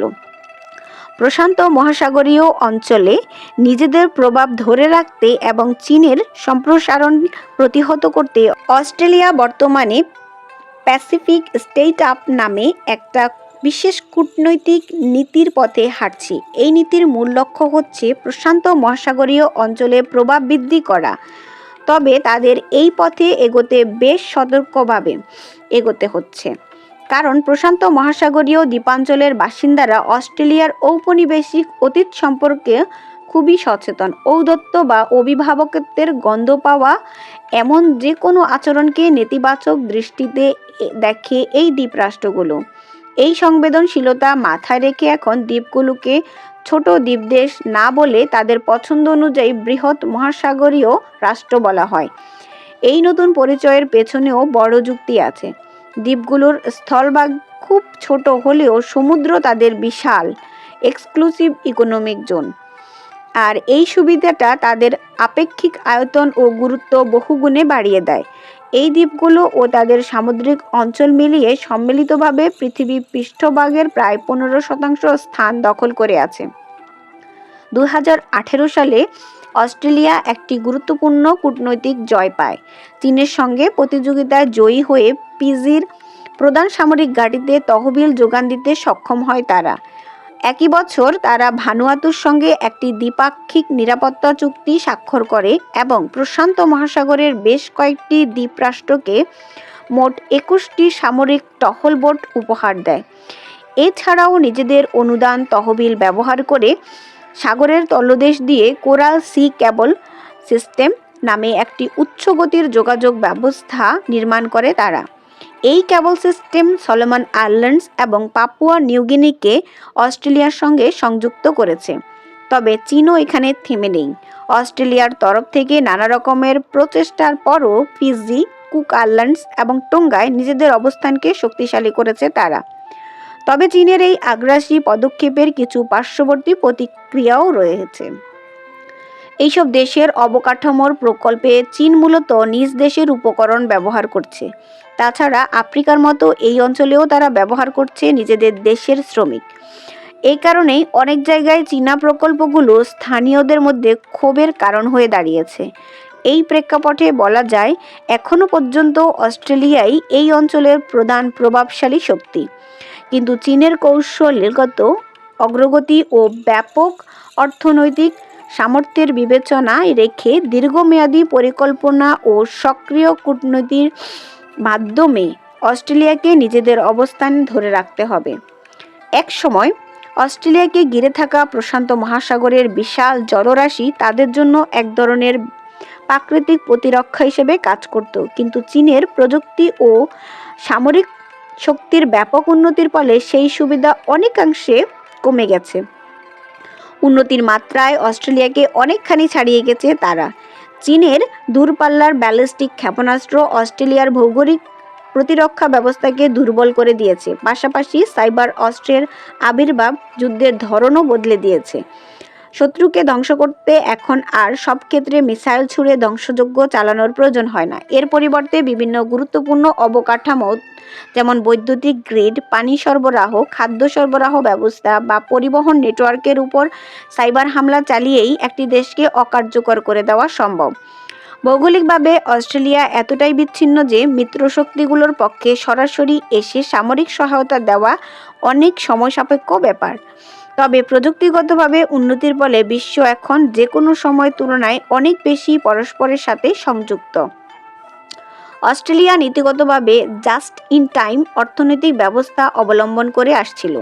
এটি এমন একটি কৌশল যেখানে প্রয়োজন অনুযায়ী তাৎক্ষণিকভাবে কাঁচামাল সংগ্রহ ও পণ্য উৎপাদন করা হয়। এর ফলে অতিরিক্ত মজুদ রাখার প্রয়োজন হয় না। এই পদ্ধতিতে উৎপাদন খরচ কমে আসে, অপচয় কম হয় এবং সামরিকভাবে দক্ষতা বৃদ্ধি পায়। জাস্ট ইন টাইম কৌশল যে আসলে কতটা ঝুঁকিপূর্ণ অস্ট্রেলিয়া তা বুঝতে পারে কোভিড-19 মহামারীর পর। চীনের উপর অতিরিক্ত নির্ভরশীলতায় দীর্ঘমেয়াদে কত বড় হুমকি হতে পারে এই সময় প্রথম টের পায় তারা। তাই অন্যান্য অনেক দেশের মতো অস্ট্রেলিয়াও চীনের উপর নির্ভরশীলতাকে থেকে ধীরে ধীরে সরে আসছে। গুরুত্বপূর্ণ অবকাঠামো প্রকল্পে চীনের কোম্পানিগুলোর প্রবেশের সুযোগ কমিয়ে দিচ্ছে অস্ট্রেলিয়া। বিশেষ করে চীনের প্রযুক্তি কোম্পানি হুয়াওয়েকে দেশটির 5G নেটওয়ার্ক থেকে বাদ দেওয়া ছিল একটি বড় এবং সাহসী পদক্ষেপ। 2020 সালের গ্রীষ্মের কোভিড-19 এর উৎস নিয়ে আন্তর্জাতিক তদন্তের দাবি জানায় অস্ট্রেলিয়ার প্রধানমন্ত্রী স্কট মরিসন। কিন্তু বেইজিং বিষয়ভিত্তিক ভাবে বিষয়টিকে দেখেছিল চীনের বিরুদ্ধে আক্রমণ হিসাবে। এর ফলে সম্পর্কের একদফা অবনতি ঘটে। এর কিছুদিনের মধ্যেই চীনের কাস্টমস কর্মকর্তারা অস্ট্রেলিয়া থেকে আমদানিকৃত মাংসে লেবেলিং সমস্যা দেখতে পায়। এই মাংস আমদানির উপরে নিষেধাজ্ঞা জারি করে চীন। এরপরেও অস্ট্রেলিয়া নতি স্বীকার করেনি। এইসব ঘটনা থেকে ইঙ্গিত পাওয়া যায় যে পরবর্তীতে বার্লি ও লৌহ আকরিক আমদানিতেও সমস্যা হতে পারে। চীনের সরকারি মুখপাত্র গ্লোবাল টাইমস অস্ট্রেলিয়াকে সতর্ক করে দিয়ে লেখে, এই অর্থনৈতিক পদক্ষেপগুলো অস্ট্রেলিয়ার জন্য চীনের তরফ থেকে সরাসরি অর্থনৈতিক শাস্তি বলা যায় না, বরং এগুলো হলো অস্ট্রেলিয়ার জন্য সতর্ক বার্তা। অস্ট্রেলিয়ার উচিত চীনের সঙ্গে তাদের অর্থনৈতিক সম্পর্ক পুনর্বিবেচনা করা। কূটনৈতিক বার্তার ক্ষেত্রে এই বলা যায় না শব্দগুচ্ছকে সাধারণত অবশ্যই বলা যায় হিসেবে ধরে নেওয়া হয়। 2021 সালের শুরুর দিকে অস্ট্রেলিয়া থেকে তামা রপ্তানি পরিসংখ্যান নিয়ে একটি প্রতিবেদন প্রকাশ করে চীন। এই প্রতিবেদন থেকে দেখা যায় 2019 ডিসেম্বর থেকে 1 লক্ষ মেট্রিক টন তামা আমদানি করা হয়েছিল, যেখানে 2020 সালের ডিসেম্বরে তা শূন্যের কোটায় নেমে এসেছে।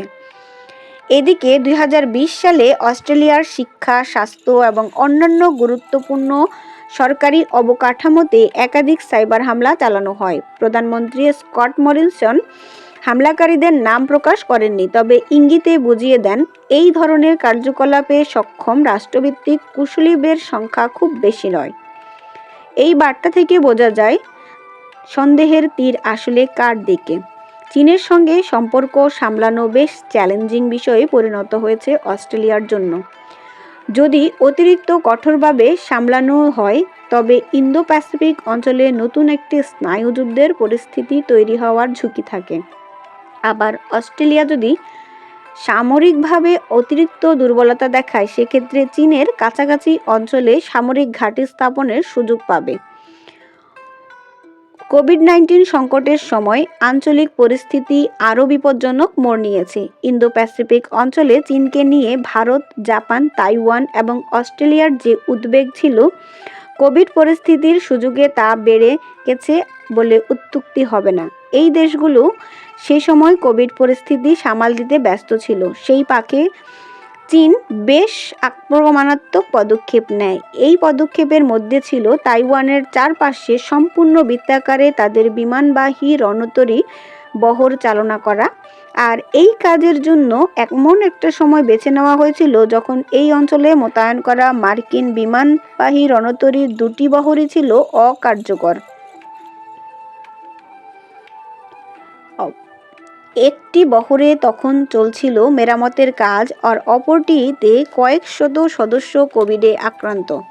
ফলে 2টি বহরকেই ঘাঁটিতে আটকা পড়ে থাকতে হয়েছে। এছাড়া চীনা কোস্টগার্ডের একটি জাহাজ ভিয়েতনামের একটি মাছ ধরা ট্রলারকে ধাক্কা দিয়ে ডুবিয়ে দেয়। মালয়েশিয়ার একটি তেল অনুসন্ধান জাহাজকেও হয়রানি করা হয়। পাশাপাশি হংকংয়ে চীনের ক্রমবর্ধমান নিয়ন্ত্রণ ও দমন নীতিতে বিশ্বকে চিন্তিত করে তোলে। অস্ট্রেলিয়া আপাতত তার সবচেয়ে ঘনিষ্ঠ মিত্রদের সাথে চূড়ান্ত সুসম্পর্ক বজায় রেখে চলছে। গত 80 বছরে গড়ে ওঠা এই সম্পর্ক টিকিয়ে রাখতে ওয়াশিংটনের ক্যাপিটল হিল, পেন্টাগন এবং সিআইএর দপ্তরে অস্ট্রেলীয় কূটনীতিকরা অক্লান্ত পরিশ্রম করে চলছেন। অস্ট্রেলিয়া বিশ্বের সবচেয়ে কার্যকর গোয়েন্দা তথ্য আদান-প্রদান নেটওয়ার্ক 5IG এর সদস্য। এই নেটওয়ার্কের অন্যান্য সদস্য হল মার্কিন যুক্তরাজ্য, নিউজিল্যান্ড, কানাডা। এই গোষ্ঠীর অন্তর্ভুক্ত হয়ে অস্ট্রেলিয়া শুধু তথ্যই পায় না, বরং নিজেরাও অনেক গুরুত্বপূর্ণ অবকাঠামো ও সরবরাহ করে। এর একটি উদাহরণ হল অস্ট্রেলিয়ার নর্দার্ন টেরিটরির অ্যালিস স্প্রিংসের কাছে অবস্থিত পাইন গ্যাপ সামরিক ঘাঁটি। এটি যৌথভাবে পরিচালনা করে যুক্তরাষ্ট্রের national security agency NSA, central intelligence agency CIA এবং অস্ট্রেলিয়ার ডিফেন্স ইন্টেলিজেন্স অর্গানাইজেশন DIO। মার্কিন যুক্তরাষ্ট্রের এই ঘাঁটিকে অত্যন্ত গুরুত্বপূর্ণ গোয়েন্দা তৎপরতা কেন্দ্র হিসেবে বিবেচনা করা হয়। পাইন গ্যাপ কার্যত সিআইএর স্যাটেলাইটগুলোর জন্য একটি গ্রাউন্ড স্টেশন। এখান থেকে বিশ্বজুড়ে ইলেকট্রনিক সংকেত ও যোগাযোগ পর্যবেক্ষণের মাধ্যমে সিগন্যাল ইন্টেলিজেন্স সংগ্রহ করা হয়। সিগন্যাল ইন্টেলিজেন্স হলো রেডিও, স্যাটেলাইট, টেলিফোন ও অন্যান্য ডিজিটাল কমিউনিকেশনের যাবতীয় ডিজিটাল তথ্য। সিগেন্ট এর মাধ্যমে দেশগুলো শত্রুপক্ষ বা প্রতিদ্বন্দ্বীর কর্মকাণ্ড, পরিকল্পনা এবং কৌশলগত তথ্য সম্পর্কে ধারণা পায়। উদাহরণস্বরূপ বলা যায়, পাইন গ্যাপের মতো ঘাঁটিগুলোর স্যাটেলাইট সিগন্যাল পর্যবেক্ষণ করে, ইমেইল বা কলের তথ্য বিশ্লেষণ করে এবং যুদ্ধক্ষেত্রে সেনাদের সহায়তার জন্য গুরুত্বপূর্ণ গোয়েন্দা তথ্য সরবরাহ করে। ঘাঁটিটি আফগানিস্তান সহ বিভিন্ন যুদ্ধক্ষেত্রে যুক্তরাষ্ট্রের সেনাদের জন্য গোয়েন্দা সহায়তা প্রদানে ব্যবহার করা হয়। এছাড়া এটি ব্যালিস্টিক ক্ষেপণাস্ত্র উৎক্ষেপণ শনাক্ত করতে সক্ষম, যা মার্কিন বা জাপানি ক্ষেপণাস্ত্র প্রতিরক্ষা ব্যবস্থাকে সহায়তা করে। বর্তমানে পাইন গ্যাপ নবগঠিত মার্কিন স্পেস কমান্ডের অংশ হিসেবেও গুরুত্ব পাচ্ছে। ঘাঁটিটি যুক্তরাষ্ট্রের জন্য এত গুরুত্বপূর্ণ যে মার্কিন সরকার সহজে এটি পরিত্যাগ করবে না। ফলে অস্ট্রেলিয়া প্রশান্ত মহাসাগরীয় অঞ্চলে মার্কিন প্রতিশ্রুতি বাস্তবায়নের নিশ্চিত করার জন্য এই সামরিক স্থাপনাকে একটি বার্গেনিং চিপ বা কৌশলগত আলোচনার হাতিয়ার হিসেবে ব্যবহার করতে পারে। তবে সময় অনেক বদলে গেছে। 5IG সহ অন্যান্য প্রতিরক্ষা কাঠামো যখন গঠিত হয়, তখন সেই সময়ে বিশ্ব পরিস্থিতি বর্তমানের সময় থেকে ছিল আলাদা। যুক্তরাষ্ট্রের নিরাপত্তা প্রদানের প্রতিশ্রুতিকে তখন প্রশ্নাতীত হিসাবে ধরা হতো। জাপান ছিল পরাজিত এবং সামরিকভাবে দুর্বল একটি দেশ। চীনকেও তখন হুমকি হিসেবে ভাবা শুরু হয়নি। আর সে সময় স্নায়ুযুদ্ধের কেন্দ্র ছিল বহু দূরের ইউরোপ। তখন অস্ট্রেলিয়া ধরে নিয়েছিল তার অঞ্চলে বড় ধরনের কোনো হুমকি দেখা দিলে তা প্রতিরোধের জন্য অন্তত 10 বছর সময় পাবে। কিন্তু বর্তমান বাস্তবতা সম্পূর্ণ ভিন্ন। সম্ভাব্য সংঘাত ও প্রতিরোধের মধ্যবর্তী সময়সীমা অনেক কমে এসেছে। চীন এখন বিশ্বের অন্যতম শক্তিধর সামরিক এবং অর্থনৈতিক পরাশক্তি। ইন্দো প্যাসিফিক অঞ্চলে বড় ধরনের হুমকি হয়ে দেখা দিয়েছে তারা। আবার ওয়াশিংটনের প্রতিশ্রুতির উপর পুরোপুরি নির্ভর করে থাকা কতটা নিরাপদ হবে তা নিয়েও নতুন করে ভাবতে হচ্ছে ক্যানবেরাকে। তাই যুক্তরাষ্ট্রের সঙ্গে ঘনিষ্ঠ সম্পর্ক বজায় রাখার পাশাপাশি বিকল্প পথ খুঁজছে তারা, যদিও সেগুলো খুব বড় কোনো কৌশলগত বিনিয়োগ নয়, বরং সতর্ক ও দূরদর্শী কিছু পদক্ষেপ মাত্র। অস্ট্রেলিয়া ও জাপান বর্তমানে একটি ঘনিষ্ঠ সামরিক সম্পর্ক গড়ে তুলেছে। এই দুই দেশ এখন একসঙ্গে বিমান ও নৌ মহড়া চালাচ্ছে। ভিজিটিং ফোর্সেস এগ্রিমেন্ট নামে একটি প্রতিরক্ষা চুক্তিও স্বাক্ষর করেছে তারা। এই চুক্তি অনুযায়ী উভয় দেশের সেনাবাহিনী একে অপরের এলাকায় গিয়ে প্রশিক্ষণ ও মহড়া চালাতে পারবে এবং নির্দিষ্ট নিয়ম মেনে একে অপরের দেশে অবস্থান করতে পারবে। এই চুক্তি শুধু সামরিক মহড়া পর্যন্তই সীমাবদ্ধ নয়, বরং এটি দুটি দেশের মধ্যে আরও এক গভীর প্রতিরক্ষা সহযোগিতার পথ খুলে দিচ্ছে। অস্ট্রেলিয়া ও জাপান উভয়ই জানে তারা জ্বালানির ক্ষেত্রে স্বনির্ভর নয়। তাদের জীবনীশক্তি মূলত বিদেশ থেকে আমদানিকৃত জ্বালানির ওপর নির্ভরশীল। এই নির্ভরতা বড় ধরনের সংকট তৈরি করে, কারণ যদি কোনো কারণে সরবরাহ পথ বন্ধ হয়ে যায় তাহলে বিশাল বিপর্যয় নেমে আসতে পারে। জাপান ও দক্ষিণ কোরিয়া এই দুই দেশই তেল পরিশোধনের শিল্পের জন্য বেশ অগ্রগতি লাভ করেছে। জাপান 85% অপরিশোধিত তেল আমদানি করে মধ্যপ্রাচ্য থেকে। একই অঞ্চল থেকে দক্ষিণ কোরিয়া আমদানি করে 60%-এর বেশি। এই দুটি দেশই জ্বালানি পরিশোধনের জন্য সুবিশাল শিল্প গড়ে উঠেছে। তারা তাদের পরিশোধিত তেল রপ্তানি করে অস্ট্রেলিয়ায়, যা অস্ট্রেলিয়ার মোট পরিশোধিত তেল আমদানির প্রায় অর্ধেক। মধ্যপ্রাচ্য থেকে দক্ষিণ পূর্ব ও চীন সাগর হয়ে জাপান পর্যন্ত পৌঁছানোর সাগরপথ যদি অবরুদ্ধ করা হয়, তাহলে মাত্র কয়েক সপ্তাহের মধ্যেই অস্ট্রেলিয়া ভয়াবহ জ্বালানি সংকটে পড়ে স্থবির হয়ে যাবে। আর এই কারণেই বৃহত্তর ইন্দো প্যাসিফিক অঞ্চলের সব সময়ই সব দেশই একমত যে আন্তর্জাতিক সামুদ্রিক বাণিজ্যের পথগুলো অবশ্যই খোলা রাখতে হবে। এগুলো যেন একক কোনো দেশের নিয়ন্ত্রণে না যায় তা নিশ্চিত করতে হবে। এক কথায় চীনের আগ্রাসী নীতির বিরুদ্ধাচরণ করতে হবে। কিন্তু এটি মুখের কথা নয়, এর জন্য দরকার প্রতিনিয়ত চাপ প্রয়োগ। বিশেষ করে বেইজিং যখন দক্ষিণ চীন সাগরকে তার নিজস্ব সার্বভৌম অঞ্চল বলে দাবি করে কিংবা কৃত্রিম দ্বীপ তৈরি করে সেগুলোকে মূল ভূখণ্ডের অংশ হিসাবে ঘোষণা দেয়, তখন এর বিরুদ্ধে প্রতিবারই প্রতিক্রিয়া দেখাতে হবে। চীন বর্তমানে বন্দুক কিনে নেওয়ার কৌশলে ব্যস্ত। বিদেশে বিনিয়োগ, অবকাঠামো নির্মাণ এবং ঋণ প্রদানের মাধ্যমে বিভিন্ন দেশকে প্রভাবিত করছে তারা। একমাত্র মার্কিন যুক্তরাষ্ট্র বাদে আর কারো পক্ষেই অর্থনৈতিকভাবে চীনের এই নীতি মোকাবেলা করা সম্ভব নয়। চীনের প্রভাব প্রতিহত করার জন্য অন্যান্য প্রধান শক্তিগুলোর একমাত্র উপায় হলো পারস্পরিক সহযোগিতা বাড়ানোর মাধ্যমে ঐক্যবদ্ধ প্রতিরোধ গড়ে তোলা।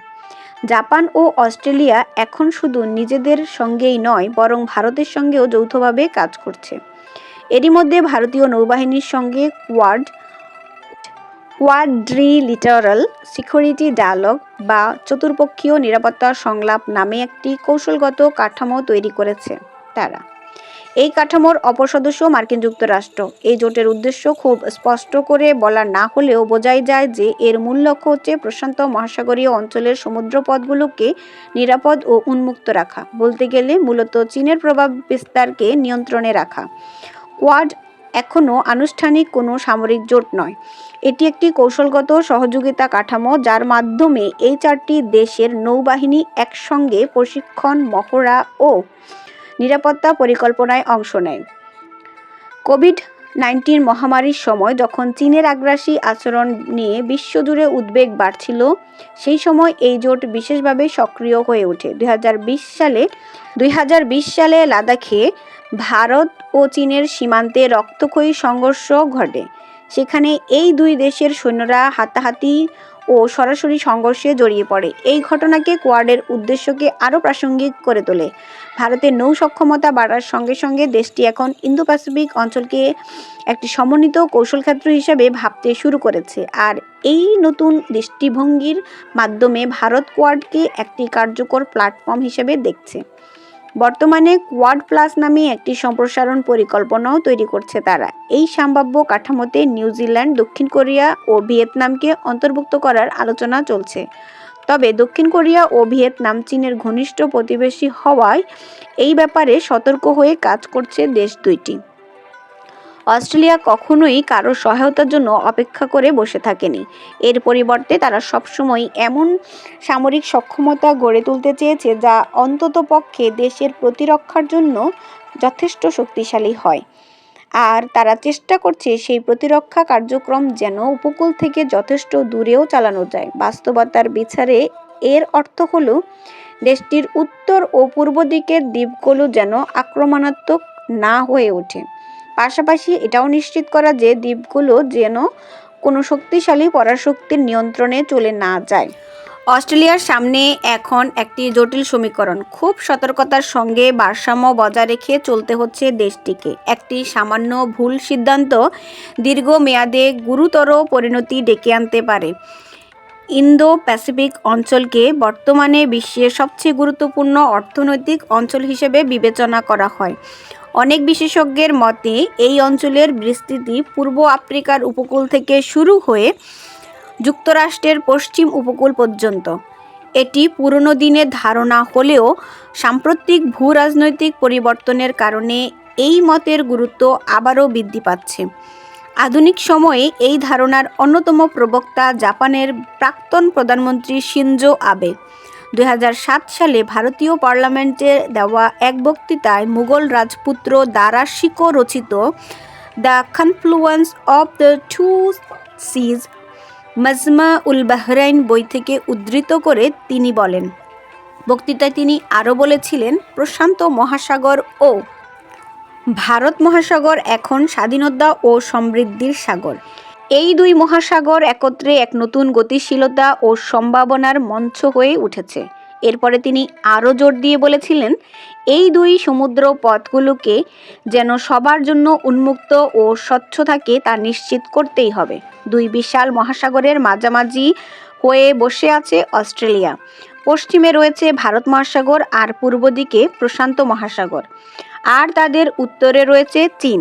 বর্তমান পরিস্থিতিতে ক্যানবেরা চেষ্টা করবে একদিকে অর্থনৈতিক স্বার্থ মাথায় রেখে বেইজিংয়ের সঙ্গে গঠনমূলক সংলাপ চালিয়ে যেতে, আর অন্যদিকে ওয়াশিংটনের সঙ্গে প্রতিরক্ষা ও অন্যান্য সম্পর্ক অটুট রাখতে। তবে পাশাপাশি অস্ট্রেলিয়া নিজের নিরাপত্তা ও আঞ্চলিক প্রভাব রক্ষার জন্য দৃঢ় ও সক্রিয় অবস্থান নেবে। যে কোনো মূল্যে তারা নিজেদের স্বার্থ রক্ষা করবে। ধন্যবাদ সবাইকে।